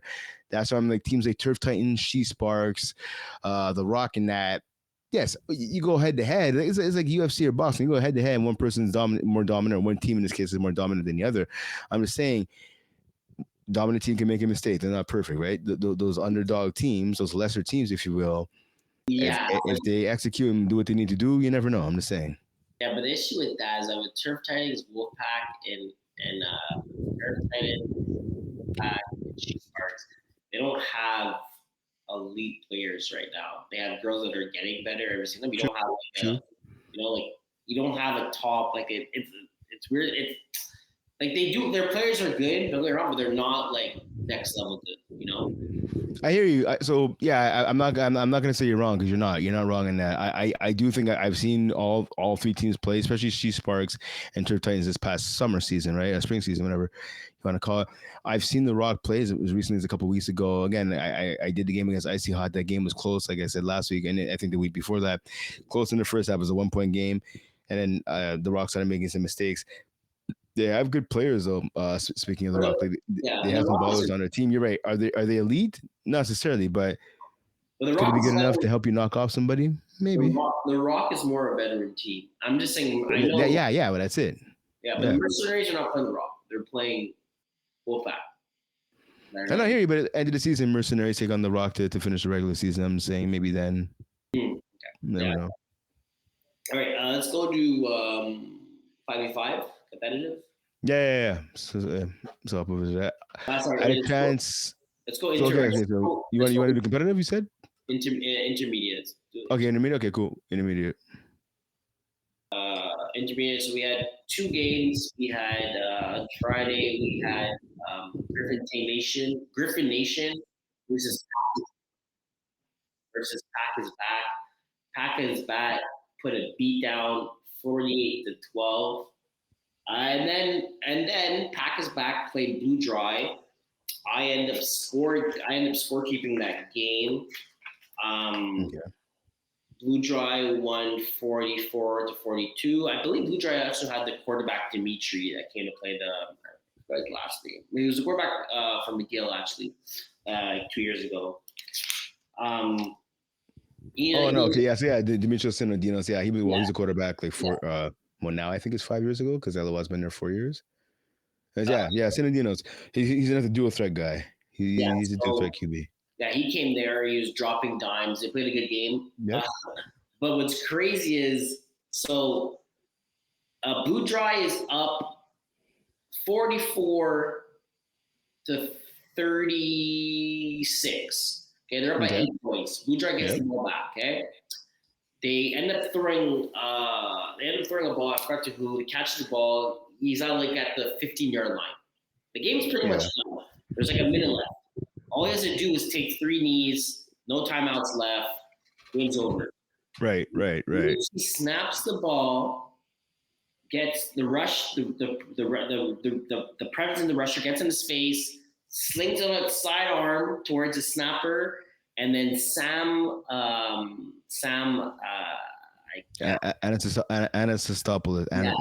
Anastopoulos. So the ball hits his hand. He falls down towards it, ends up picking him off. Okay. So instead of kneeing, where the game would have been over, throws a pick, packs back, drives down the field, ends up scoring. Dimitri's next to me. He's like, "Yeah, I shouldn't need." I was like, "Yeah, yeah, you shouldn't need." So they score. I'm like, you know what's gonna suck if they score, they go for 2, they get it, and you guys go to overtime and you end up losing. It's gonna suck. So that's exactly. They score. They go for 2, unsuccessful. Dimitri kind of he's like, I hear him like breathe. He's like, okay, good. Sigh of relief. Yeah, for sure. I came into Summit for these guys. I got them to win. I get to drive home, a nice little win under my belt, So I found that kind of funny. And I'm just like, next time, just knee, call it a day. Take your knees, get off the field, be happy. Now you're on the sideline. You're stressing to see if they're going to score. First play is a bomb. I think bomb to Sam. Score. Gets he's I think they're at the 10-yard line with 30 seconds left. End up scoring. They had a horrible 2-point convert play, whatever. Didn't work out, but I found it kind of funny that this game ended 44 to 42 because it should have ended 36 to 44, and pretty much it should have been done like that. So hopefully lesson learned there for Demetrios, because that's okay. All right. Yeah. So again, just looking at this playoff standings. There's 5 teams in the division, 4 teams make it. Griffin Nation is 1-5. They're kind of the only team that's kind of looking out. Backfield positions 2-2. They only played 4 games, so they only have 6 games left. And then you have Packers back 4-3, Blue Giant 4-2, Green Monster 3-2. So this division is actually pretty tight with all the teams. Yeah, we do have Packers back 4-3 and Blue Giant 4-2, but they played 7 games in 6 games. Green Monster only played 5. Backfield positions only played 2. So I played 4. So I mean, the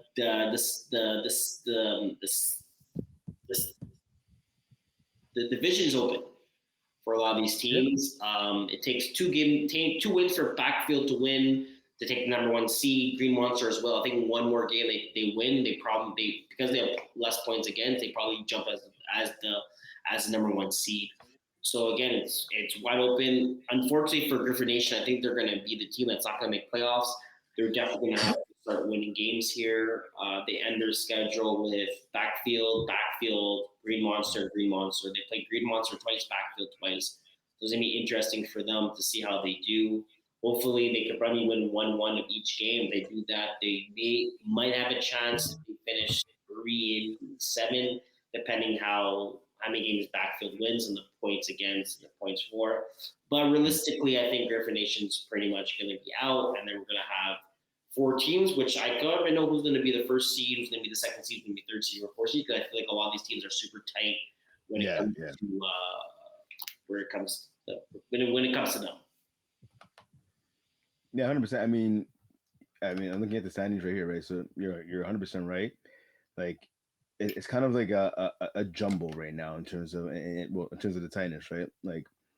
You look, I'm looking at it right here. Sorry. So the standings. Sorry, it's supposed to pop up here. My bad. My apologies.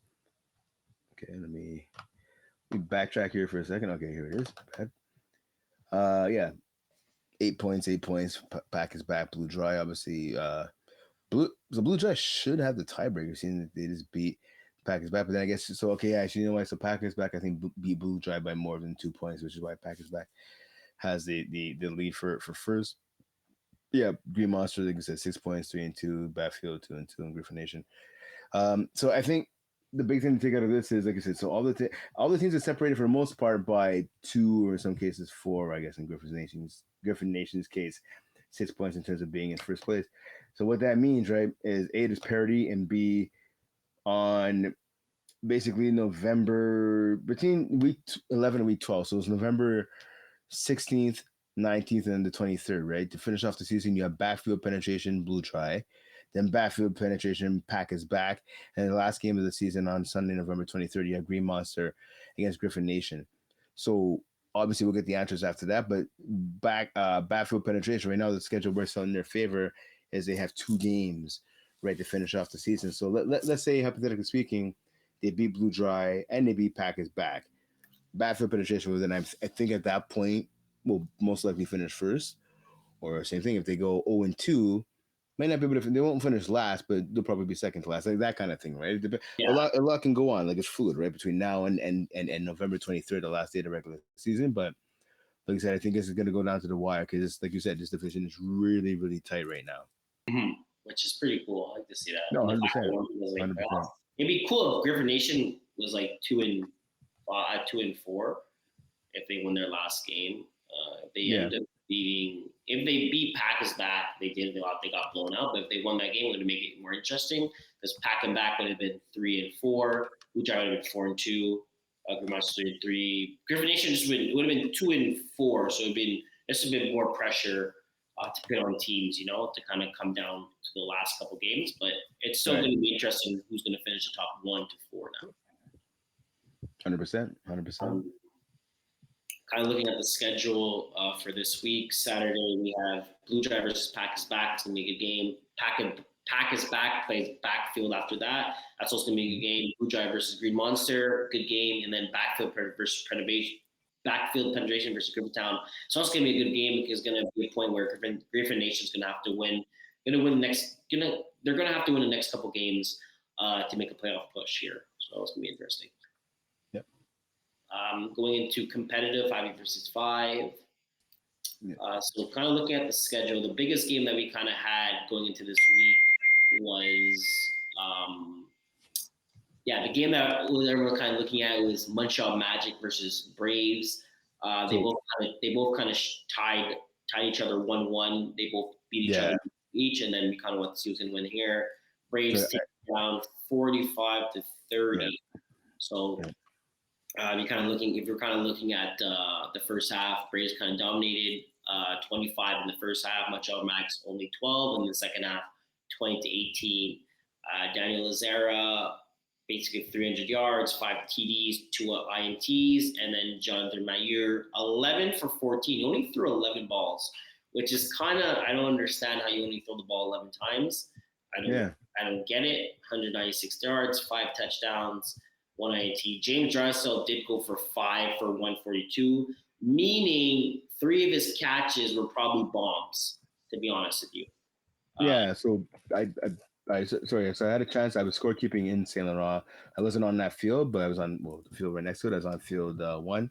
So I kept on looking over to see what was happening. Every time I looked over, I heard a bunch of shouting and screaming and gasps. Obviously, So one of James Drysdale's was a burner. He just got on his horse and basically burned past the coverage. It was an exciting game, as you'd expect, and obviously there's a bit of trash talking that going on. There was a pick six, so some Guillaume Bellan in the second half picked off Dan and ran that one back to the house. For me, that was a huge turning point in the game. We had 2 pick sixes. Yeah, I say yeah. So it was 2 pick sixes. So I'm talking about the one at least. It was the last one in the second half there. It was a lot. Yeah, it was the last one of the game because it happened. It happened a little bit at the midway point of the second half. I want to say where Bellon got the pick six off of Dan. And the thing with that game is, so I can tell you what the Braves defense did is they took away a lot of the deep ball from Montreal Magic, and as the Braves do when you get up big, right? They make you one dimensional on offense. They take away Montreal Master's biggest weapon, which is their deep ball ability, their ability to spread out the defense and hit them deep, and they force Dallas there into throwing deep ball game, right? Especially in that second half. That final score is a little flattering. The 30, the 45 to 30, and I'll tell you why, because the Montreal Magic, and they ended up getting a TD late. Yeah, I just want to double check to see who got that late touchdown in that game. Um, it was by it's by Serge Pilon, like on like the last play of the game, essentially. So the final score really, if you really want to add it up, it could have been probably 45-24. But they gave that late touch on the last play of the game. 2-point conversion was unsuccessful by Montreal Magic. So it was a blowout victory by the Braves. mhm. So Braves take it right now. The series 2-1. Do they? Yep. I believe they play versus each other one more. They do. I can tell you that in 2 seconds. They play. They don't. They don't. They're done. No, they don't. Yeah, okay, they don't. Yeah, because the Braves finished with Has-Beens, KGP, and then Has-Beens again. Yeah, so they don't. But hopefully we'll get to see it in the playoffs. Yeah. So there you go. So that's that. And then interesting fact: KGP beats Has-Beens 48-28, and then KGP loses versus Has-Beens 6-20. Told you what I say. What did I So say? very curious to see that. Again, if you're looking at the rosters, you had Dimitri come in for the Has-Beens for one game, and then did he play the other game? And then you had Jonathan Sankel play the first game. So curious to see that Jonathan Sankel went 4 touchdowns, 3 INTs. Then Dimitri comes in, and I think I don't think he threw 1 INT at all. Yeah, he won. So Demetrios has played flag before. I know there's I can't remember the name of the team, but he's played with a couple of guys, again, being from McGill. So he has more experience in flag than Senecal has, right? Senecal this time last year was starting for U of M, where Demetrios has been done for, the last 4 years. I think his last game, I think, was 4 years ago for McGill. Maybe even 5 at this point. I can't remember. My apologies. But yeah, it's one guy's played a little bit more flag. I don't know if I imagine Demetrius has maybe been playing outside or whatever the case may be, maybe in another league, but he's definitely had more flag experience in Senecal, which I'm not that surprised with the disparity in stats between the two. Well, one guy clearly has better stats than the other. Mhm. I know, but still, 26 to 6. I guess KGP just didn't score. As it looked like Yeah. the fact they only scored 6 points and you can't really win a game like that. But shout out to Dimitri. Came in clutch for the Has-Beens. Gave them Yeah, for sure. Gave them the first win of the season. Gave them the first win of the season, so it's good on them. I'm sure it's always nice to get the first win out the way. Even though Jonathan wasn't there for it, it's still a win for them. We're looking at the standings real quick. We have 5 teams in it, and 1 team doesn't make playoffs. We have Raw Dogs that are 1-4. They've been struggling heavy right now. So the fact that Has-Beens just got that win, it's huge. It's huge for Raw Dogs. Because it gives them a chance to actually, and it's huge for Has-Beens because it gives them a chance to actually maybe make a push to make playoffs after getting that win versus KGP. And then you have Magic that are 6-1, Braves 6-1, Magic 4-2, KGP 3-3. So I think all these 3 teams are kind of safe, and it's gonna be between Raw Dogs and Has-Beens, which is kind of crazy to see Raw Dogs now that are 1-4.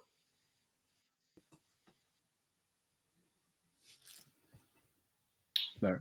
But so that's pretty much it for competitive. Looking at the schedule coming down on Saturday, we have Braves versus Has-Beens, and we have Raw Dogs versus Montreal Magic. So hopefully Raw Dogs could turn around and maybe get a win versus Montreal Magic, and then maybe Has-Beens could get a couple more pick sixes at the beginning of the season, and maybe get an upset win. Do you think it's going to happen? No. Although I did say last week, I did say Has-Beens will get a win, so they got a W. They got a W. Yeah, it's true. So maybe they use that motivation from the last win, and they could bring it into this week coming against the Braves. So that's it for competitive, and I think that's pretty sure co-ed. Yeah, I mean co-ed the tier. Yeah, Yeah, exactly. So yeah, we'll we're do the done. segment that it's on Instagram right now. We have our sit, bench, cut, and trade. So we have basically it's a quarterback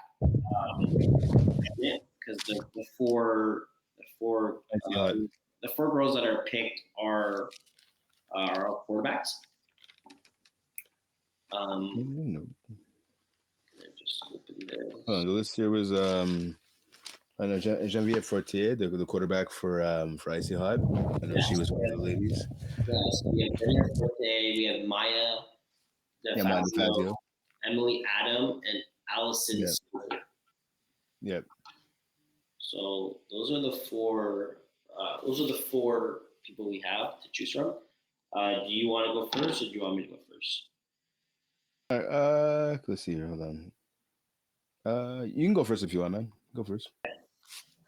So how I'm going to go is, to be honest with you, I was kind of debating between Allison and Maya, and no disrespect to Genevieve, it's just I don't know her enough as a quarterback. I haven't seen her play that often.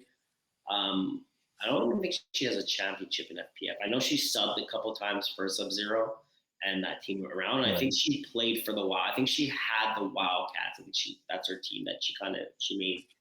I don't think they won a championship that year. Just because I don't really know her, I've seen her play, but I don't have enough uh, information and knowledge on her on the way she plays. I'm gonna stick with girls that I kind of know and that I've seen play a lot and kind of and go with that. So that's my reasoning. So Okay. Okay. just for that, that's the reason why I'm gonna go kind of backwards. That's the reason why I'm gonna cut her. Okay. The girl that I'm gonna start Allison, and Okay. the reason why I'm starting Allison is one, she's the quarterback that has the most championships.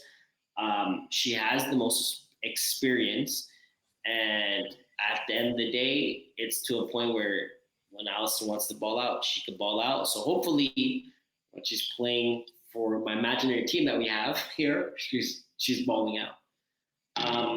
I'm going to keep Maya on the bench. The reason why I kept Okay. keeping Maya on the bench is because again, Maya's young. She's getting better every year. I feel like on the bench she's gonna get better. She's gonna kind of understand more. She's gonna pay attention more, whatever. Kind of the same. Kind of basically the reasoning when you're a bench player. You're learning and you're understanding how systems work, and you're just getting better every single time. So that's Right. my reasoning for Maya. And then I'm going to trade Emily. I think Emily Adams she's getting better every year as well. And I think her value as a quarterback is pretty high compared to, let's just say, FBF. I believe she's probably a top 10 quarterback right now in FBF. Okay. And I think her trade value is high, you know? So, they say trade high. So that's the reason why I'm going to trade her. And I'll probably get something good for her. So I'm starting Allison, benching Maya, trading Emily, and cutting Genevieve. Okay. That's not bad. That's not bad. Okay. Um, looking at it here. Interesting one. Okay. I'm gonna I'm gonna cut Emily Adam. I think she's a good quarterback. Like you said, she definitely is getting better and better for sure. I just think I would cut her. Um, give her a chance to go to another franchise. I'm saying that because I look at McGill. She put up good numbers, but it's been too inconsistent. It's been too up and down for me in terms of producing at a high level offensively. And against some of the bigger teams, like I said, she hasn't been as consistent as I would like. So I'm gonna trade her.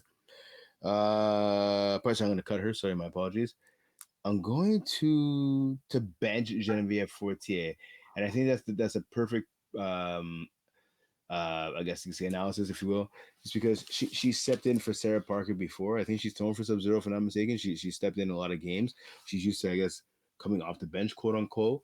So I think that would be something that I know if I had to turn to her, if I'm missing my quarterback goes down, I could grab her off the bench and she'll make some plays. She help lead the offense, lead my team to a victory. I'm gonna say I'm gonna trade Allison Sobel. She has a championship on her name, a couple championships on her name. She's had some big game appearances, but I think kind of like, well, not like Geno Smith in terms of championships, but like Geno Smith being traded to the Raiders this year. She's a veteran. She could bring back some value, definitely in return via the trade, right? She's a name that people know and people respect in this league in terms of her production. So I would trade her, and I would start Maya. Maya's young, like you talked about. Does she have as much championship experience as someone like Allison? No, but I think you get more bang for your buck with Maya. Maya's a player. She's playing internationally. She's one of the biggest names in flag, at least in terms of this country, in terms of where she's going to be committing to play at the next level. And I think she has experience. She's won championships as well. So I think with her, with Maya, I think the ceiling is higher with her. Mhm. She's younger. She's faster. I think she overall, maybe not right now, but I think down the road she will be a better quarterback or one of the best quarterbacks in all of FPF in the women's division. So I'm gonna put my money on Maya and keep her as my starter and let her grow. And as she's showing this year with the Mercenaries, right? She's Yeah. had a starting gig. She's put up great numbers. I think she's only gonna get better. So that's why I'm gonna start Maya, and with my eye towards the current and obviously the future. Okay. Solid. Solid understanding. Thank Okay, you. so that's our sit, bench, cut, and trade. So last thing we have right now is our draft. Right. So okay, so when you guys see this, are you going to see our week 1 draft has been posted and the results have been there. So only issue we have for the week 1 is that we have two. I have 2 players. Brent has 1 player. That's missing, one for co-ed 3, and I think Nice for my co-ed 2. That I don't have one. I have 1 player in co-ed 2 that didn't play, and co-ed 3, and Brent has 1 player in co-ed 3. So we still, but we did add the results for the points, so you guys do see it. I think Brent's up by 40. So technically, he should win the week unless something crazy happens between 2 of my players and they score a lot of points. But again, we're gonna look back at it. We're gonna go backwards later on to kind of see the exact results, and we're gonna have it posted for you. But right now, we did post the results that what it's at right now. But, 40 points. 40-point lead. Yeah, exactly. That's pretty much our week 1, and then week 2, we're pretty much the results are pretty much all done. So we're gonna have week 2 posted for you, and then week 3, slowly the players are slowly playing. So it's gonna give us, and we're probably gonna have a narrow week for that, for us to have the results for you guys. Okay, so we're in week 4. This is week 4 of the draft.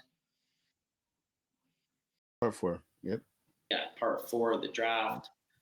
So again, to kind of just tell you guys the rules. So pretty much it's like fantasy for the ones that play fantasy. The ones that don't play fantasy, you get points for quarterbacks, receivers, defenders, rushers, sacks, receptions, bat downs, pretty much everything you're getting points for.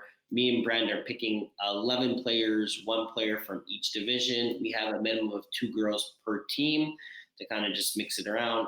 You can't get drafted twice. So even if I draft you on my team, Brent can't draft you on his team 3 weeks later. As soon as you get drafted, you're done. So if you get drafted, ball out, get us our points, and then after that, we can't draft you again. We move on to somebody else. So that means everyone should get drafted. A lot of players should get drafted. We should have this for the next couple more weeks. So we should have at least over 160 people that are going to be drafted on one of their teams. And that's pretty much it. And we're going to start the wheel. I believe I started, you started, I started. You get the first. No. I started first last week. Do you? Yeah, I'm 99% sure. Yeah. Okay, yeah, right. Yeah, my bad. Okay, you're right. Yeah, you want the coin toss. Yeah, so I got the first week, you got second. My apologies, my bad. Yeah, so you're gonna get the first pick, and then we're gonna start and we're gonna spin the wheel.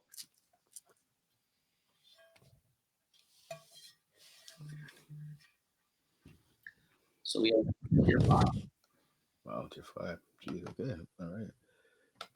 All right. So tier 5. What do I have here? I don't know. Let's see. Hmm. Uh, no, I'm not going there. Where's that? Shoot.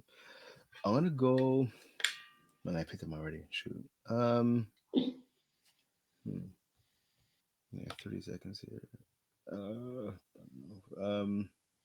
I'm gonna go Nicholas Paletta from TGs. Okay, I'm gonna go Josh Curry from He's good. Vengeance. Okay. I got everything set up this week. So Okay. most everybody set up. Okay, so we'll go tier. Well, sorry, we'll spin the wheel.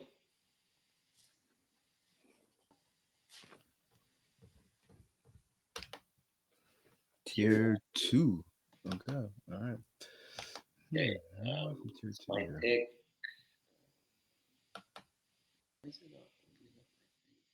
Hmm. I'm gonna go. That's crazy.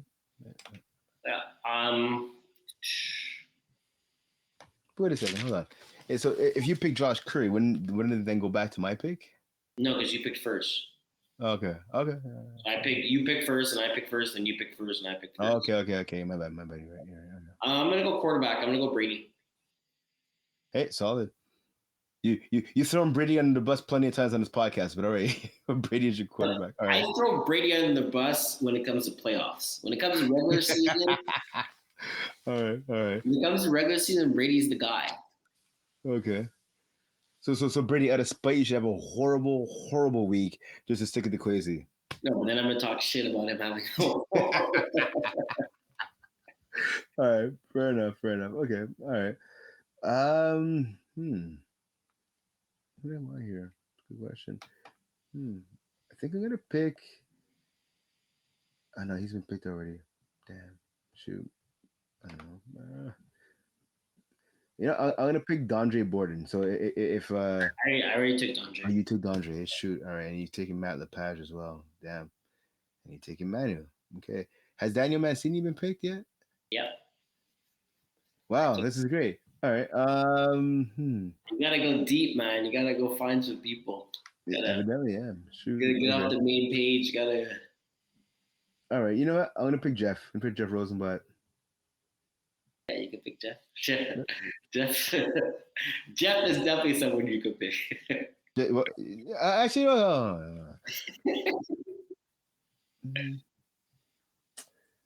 Mhm. Let's see here. Hold on. Heartache. Let's see. Let me shoot my mouth off. Yeah, I'm gonna, yeah. Jeff Rosenblatt. Done. It's my quarterback. There Jeff you Rosenblatt. go. Okay. So we can spin the wheel. It's your pick. We're looking at intern. Immediate.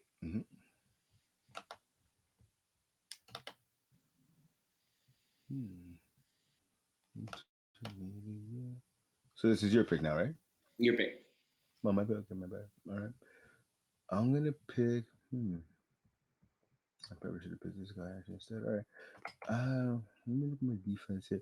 You know what? I want to pick this guy. I've heard this guy's name a lot the last couple weeks, and I've seen him play the other day. I like him.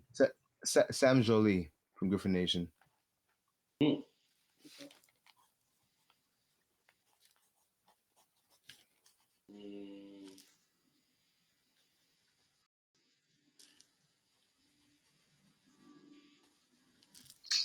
I don't know if this guy plays on this team.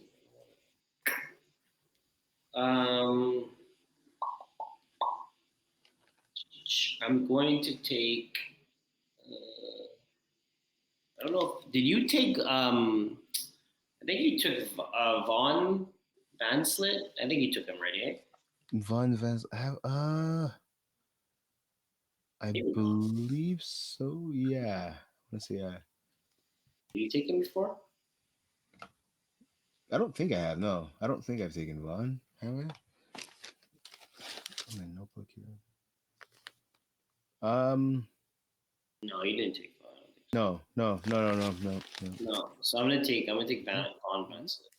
Blanco Ball, he's a good dude too, man. So all right, So that's that's cool. in. All right.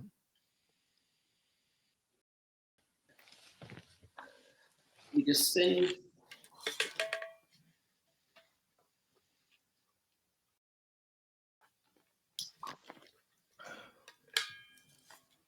Women's one.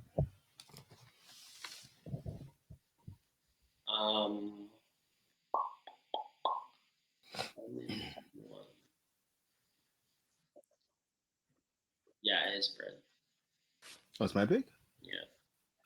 Oh, sorry about that. My bad. We're in tier 3. Shoot. Oh My no, it's my apologies. pick. It's my pick. No, it's your pick. Yeah, because I picked first last. Yeah, it's your pick. I'm gonna take.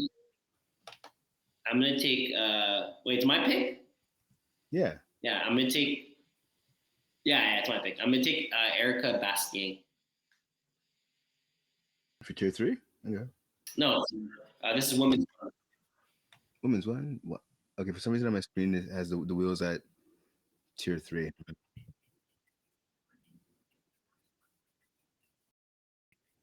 Oh. Okay. Okay. My bad. Okay. So women's one. All right. Cool. All right. So the ladies. I'm gonna pick.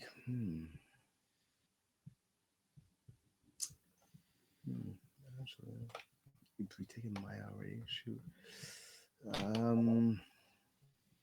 You took Erica Bastien. Okay, that makes sense. Actually, she could ball. Okay. I'm gonna take. No, I've taken Virginia Journeau, I believe, right for Icy Hot. Mm, She hasn't put it. Virginia Journeau. did you pick her week one?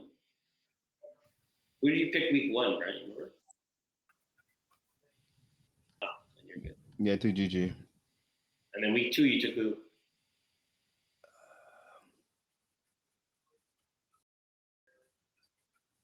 Jasmine. Yeah. I took Jasmine Farmer. And then Yeah. week three, who did you take? Uh, yeah, Oh, Carly. all right. So you're good with that. Perfect. All right. So let's spin the wheel.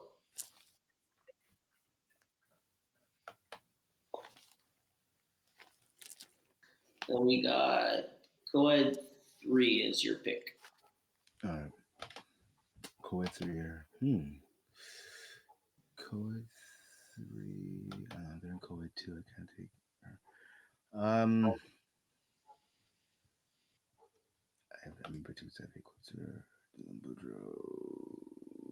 Yeah, you took him as well. I can't take that guy. Damn. Shoot. No. No, Charlie Toivonen has been taken already. Hmm. Hmm. I don't know. Let me try. Yeah, I've seen this guy play before. I'm gonna take. I like Oliver McDuff or Olivier McDuff from Vicious and Delicious. Okay. I've seen this guy play before. I've seen him play. It's not bad. It's not bad at all, actually. Yep. So Coed 3, Olivier McDuff. And I feel like if his name is if his last name is McDuff, his name I'm pretty sure his name is Oliver. Even though it's pronounced it's Olivier spelling. I mean, someone with McDuff is your last name. I can't see how that's a francophone name, but all right. Anyways, vicious and delicious.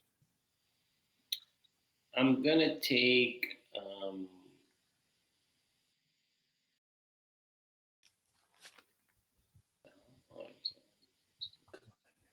Wait, what? This is quad three, right? Yeah. Yeah, Coed 3. Yeah. Mm-hmm. Why is it not showing? Okay, I'm gonna take. Okay, this stats are so. Um,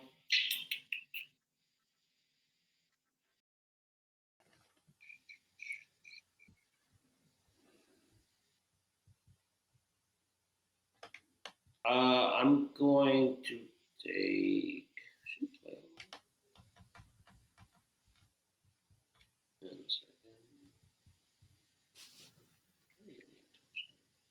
Okay, I Yeah, I'll go here actually.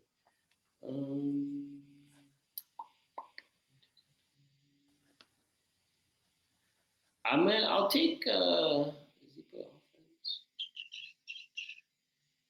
No, I can't do that. Okay, it's taking longer than I expected.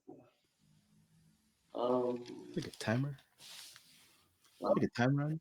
Well, okay, Brent did like 5 minutes the first pick. Easy. Um, give me give me the wait a second. Big Steppas, leaders, passing, receiving. Why is it rushing? Give me Jeremy Engelo from Big Steppas.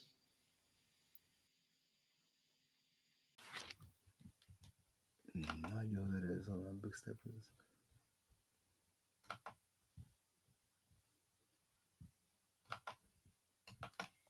Okay, that's Coed.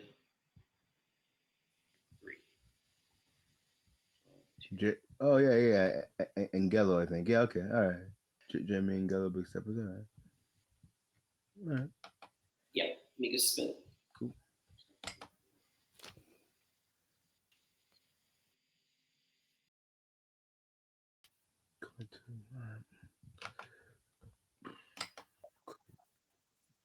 Yeah, it's my pick. Yep. I'm gonna take.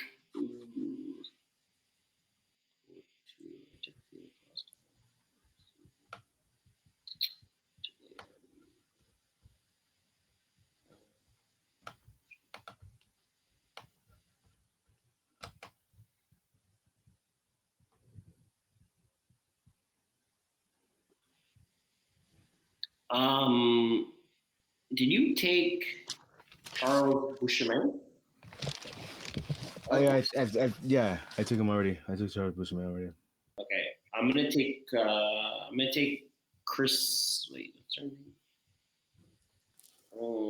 I'm taking Christina Lucy Lawn Seals. No, Lawn Sue from Michael Scott. Michael Scott Talks. Okay. Yeah, I've seen him play before.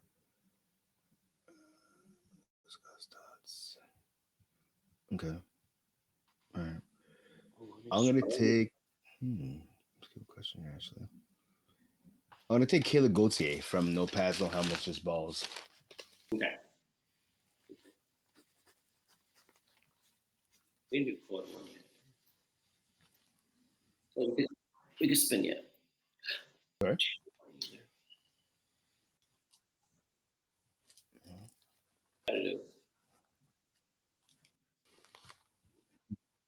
All right. The comp here. I'm gonna take. Talked about him before from Fit Squad, Darius Lattimore.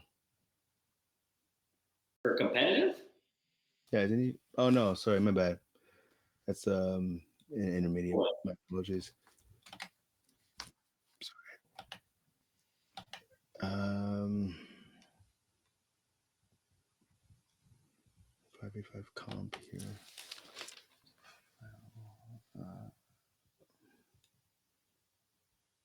Yeah. All right. I'm going to take here. Let's see. I have a quarterback already, so I don't need a quarterback here. See receiver. I'm gonna roll with Serge Pilon Jr. No, I think I've taken Serge. Right? Yeah, you took Sergio. Shoot. All right. Damn. Okay, I'm gonna take then for Montreal Magic, Justin McLean. I too. Damn you. All right. Jeez. I've taken Gab before, so I can't take him. I'm gonna take then. Let me see. Do I want to roll with him? Actually. I'm gonna take. You taking Rory, right? If I'm not mistaken. Yeah. Shoot. Okay. Got Guillaume Ballon from the Braves. No. He's free to take. He's okay to take. Yeah, you can take it. Guillaume Ballon from the Braves. Okay, I'm gonna take Charles Concept. So you know what? I was thinking about him, and I said, let me go with Guillaume. Okay, so two former McGill guys, two former teammates actually from McGill. Okay, so you take Charles, I take Guillaume. It's cool. Yeah, taking Charles. Okay. What year did Charles play for McGill? Oh, His last season, hold on. I've called his games before. He's a good dude. what position is he? Is he he, receiver? he started off as a receiver, then he ended up playing DB Uh, towards the end. So yeah, him and Guillaume lined up in the same backfield, same secondary together. Hold on, let me get you the years. Charles Cassette. Let's go make it off at his website. Here we go. I saw him when I was scorekeeping. I was like, "What's your name?" He's like, "You know me." I was like, "I don't remember, bro." Yeah, this guy's funny, man. Like he's like a riot. This guy, he'll talk. He talks trash. He's a good dude. Hold on, let me see it here. Roster of Charles Cassette. You could spin the wheel. Yes, spin the wheel, and I'll find out that information. I can't remember. It's been a while though since he stood it up for Miguel. Yeah, that's what I figured we played around the same year. Tier 4. I'm going Carl Murray from Carl Murray, our receiver. Okay. Tier 4.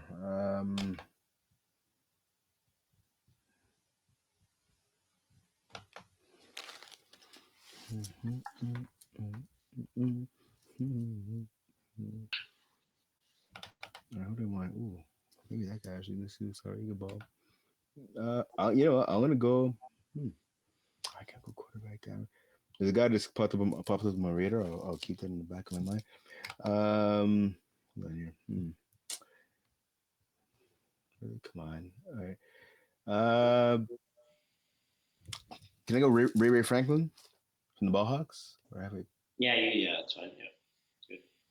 I can take it. Ray Ray. It's my buddy Ray Ray. He's a good dude. All right, let's spin it. We have 3 more divisions. Forward, 1, 2, good.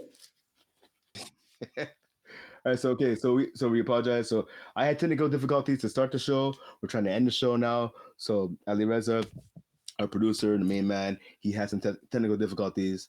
Uh, the cut, the jump will be seamless, of course, because Ali Reza is awesome. But anyways, so we're back now. Technical difficulties. We're on tier 1 in our draft. Let's go. Yeah. So let you go. Uh, it's my pick, I believe. Yeah, go.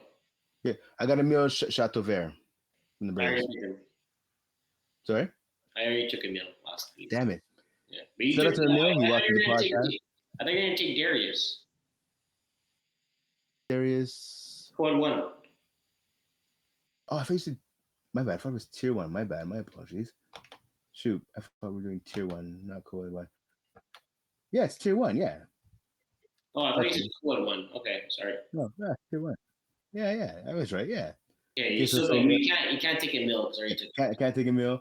Okay, shout out to Emil. He called me out when I walked into the building on Monday. He's like, "Hey, you cut me last week," but then he's like, "Honestly, I don't blame you for cutting me, taking the guys we did last week in the in our previous segment." All right. So my bad.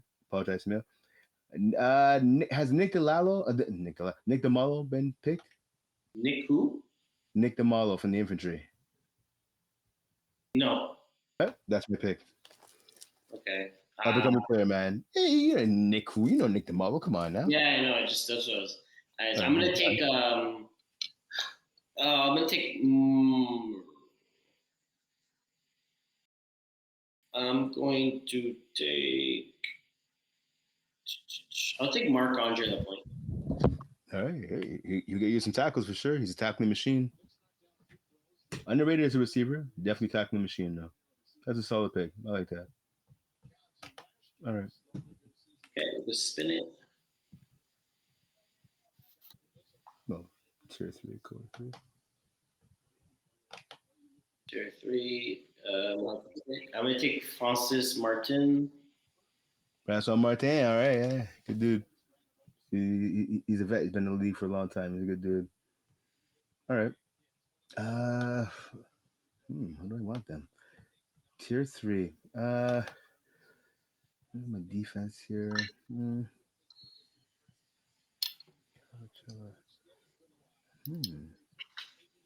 Maybe him. I'm gonna take a chance on somebody here.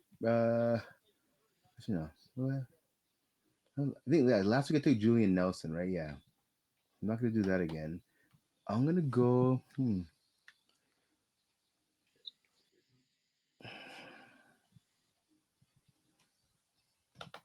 Sorry, my apologies. The team actually looking at right here.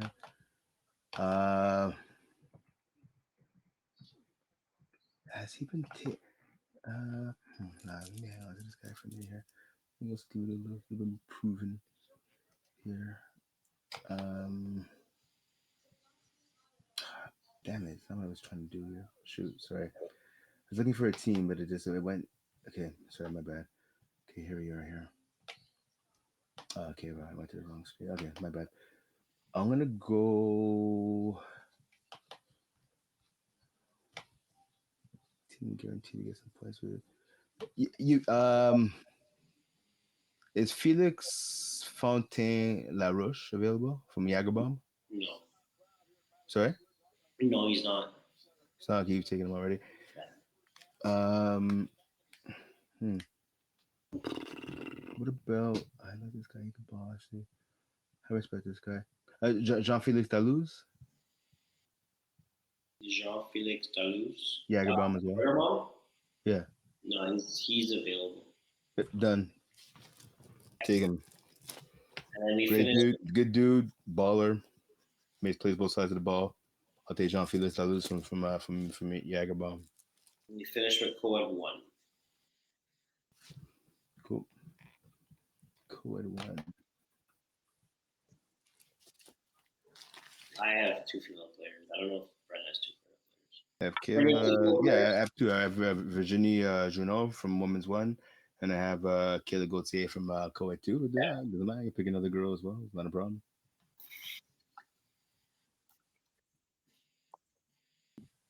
So it's your pick, Brent, to finish us off. All right. You know what? Okay, so co-ed 1, you said, right? That's where we're at right now. All right. I'm going to take.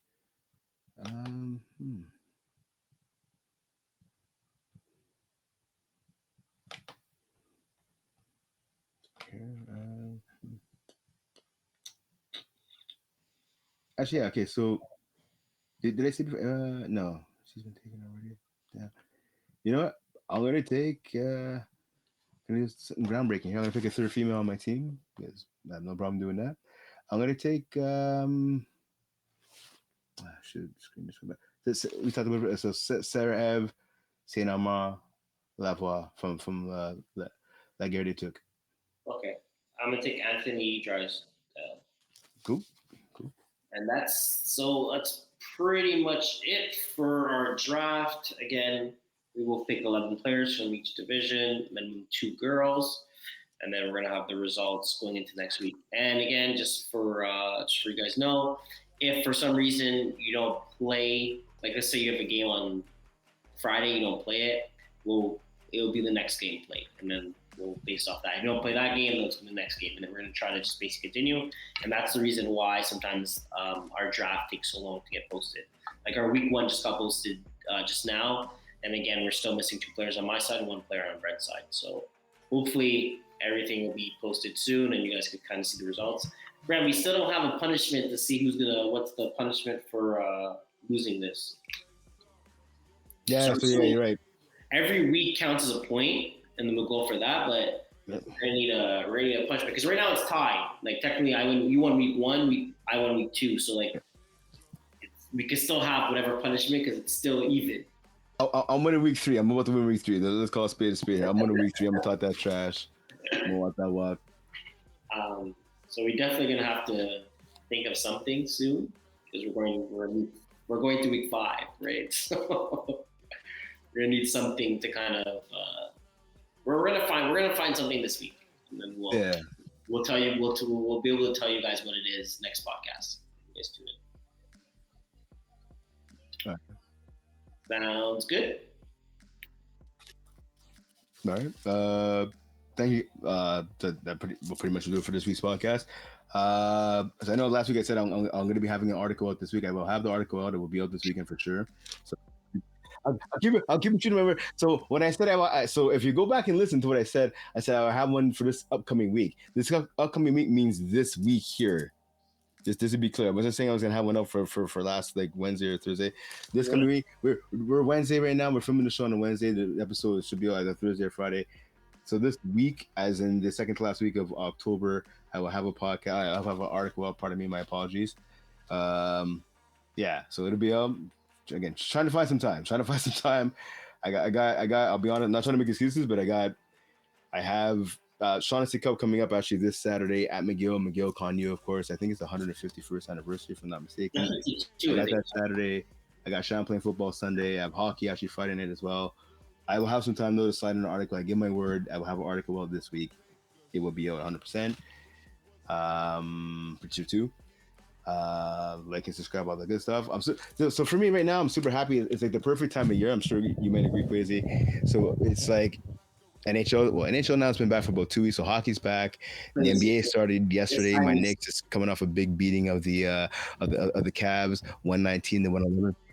So I'm super happy basketball's back. I can hear Alireza saying about his Warriors. They looked all right, man. They beat the Lakers. Alireza's real favorite team, the Lakers, and his real favorite guy, LeBron James, was not in the lineup. But a big winners. I know, Quaysie, you're a B-ball fan as well. World Series, shout out to the Blue Jays, man. I'm not going to lie. I was scorekeeping Monday in St. Laurent. So I was watching the game. Obviously, I kept the stats. There was a couple of guys on the sideline. They were watching the Blue Jays in their huge comeback against the Mariners. Big 3-1 home run there by George Springer. Shout out to the Mariners. Shout out to the Blue Jays. Blue Jays Dodgers at the World Series matchup coming up. I believe it starts Friday.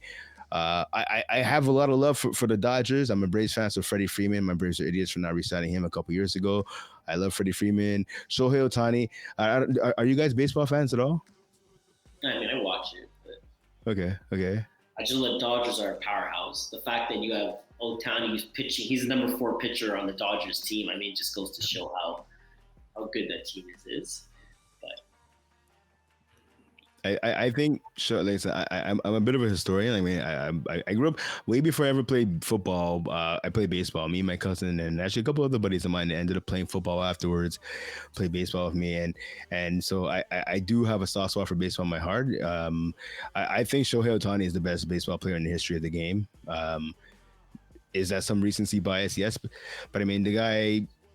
The way he pitches, like you said, Quaysie, and his hitting, like there's some guys that have done both back in the day as well. The guys like Babe Ruth and so on and so forth, and there's players who've been great in the history of baseball. Obviously, like you talk about, I mean, the names are endless.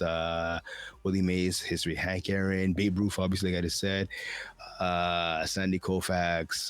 The list goes on and on and on. I'm not going to get into all the names here, but the fact that what we're seeing right now from a guy who's just so dominant and Shohei Ohtani is like I'm happy to be alive right now just to see his brilliance. With that being said, I'm still picking the Jays. I love the story of Vladdy Guerrero Jr. I'm old enough where I got to see his dad, Vladdy Guerrero, a senior, play for the Expos back in the day. Obviously, George Springer and all the other guys. Bo Bichette's supposed to be coming back. He got injured in September with a knee injury. He's a stud. He's an all-star. Max Scherzer, Hall of Famer. I just love the story right now that's being told by the Jays. They finished last year in the AL East. The fact that they're able to come back and surprise everybody, myself included, and make this potential championship run, I think is awesome. Football obviously is back. I think we're heading into week 8 now, I believe, in the NFL season, if I'm not mistaken. Yeah. So I mean, right, all 4 sports are going on right now. There's no better time to be a sports fan right now. All 4 sports are going. Like I said, hockey, football, and basketball just starting. Baseball's in the playoffs. Good stuff. Yeah, it's a great time to be alive. If you're a sport fan, great time to be alive right now. Definitely. Yeah, let's go Knicks. Any final thoughts? No, good luck to all the teams playing this weekend. Remember to get your 5 games played. Oh yeah. It's always an issue. And if you have a doctor's note or something like that, send it in now. Don't wait till week 12. Don't wait till the first week of playoffs. Start sending it in now because you'll be surprised how many people send in doctor's notes or Oh yeah. And it's to a point where sometimes there's too many. We don't have time to.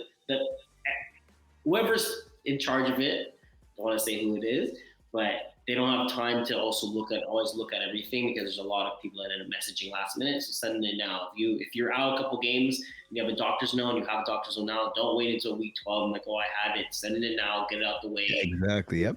There's no stress, because you'll be surprised the amount of note and stuff that the league does get. So get that out of the way. Stay healthy. Enjoy, as we were saying before. Enjoy all hockey games. I know Habs are back. Enjoy Toronto Blue Jays. Blue Jays. Rep Canada. That's what I think a lot of people are kind of doing right now. It's the only baseball team in MLB that's Canadian. So yep. That's why I feel like a lot of people have to root for them. And yeah. All right. So week 8 of the FPF season this week. Enjoy it. Like you're saying, good luck to all the teams out there, like you said as well. Get those doctor notes in, like you say. Make sure you get those notes, because again, there's 5, I believe, with it being week 8, and there's obviously 12 weeks in the regular season. My math is horrible usually, but I think that gives most teams about 5 weeks to figure out to get their act together. So if you haven't got your 5 games yet, like Quaysie's telling you, make sure you get it. Yeah.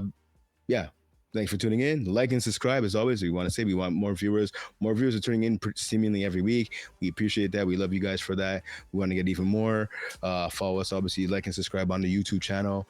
And obviously, we have all the stuff going on Facebook, all the stuff going on Instagram. Again, thank you to you guys for all the work you guys do, and obviously Ali Reza for getting all those graphics and everything up. And yeah, thanks for tuning in. We'll see you next time. Let's go Knicks, and let's go Blue Jays too. Why not? Peace. Peace.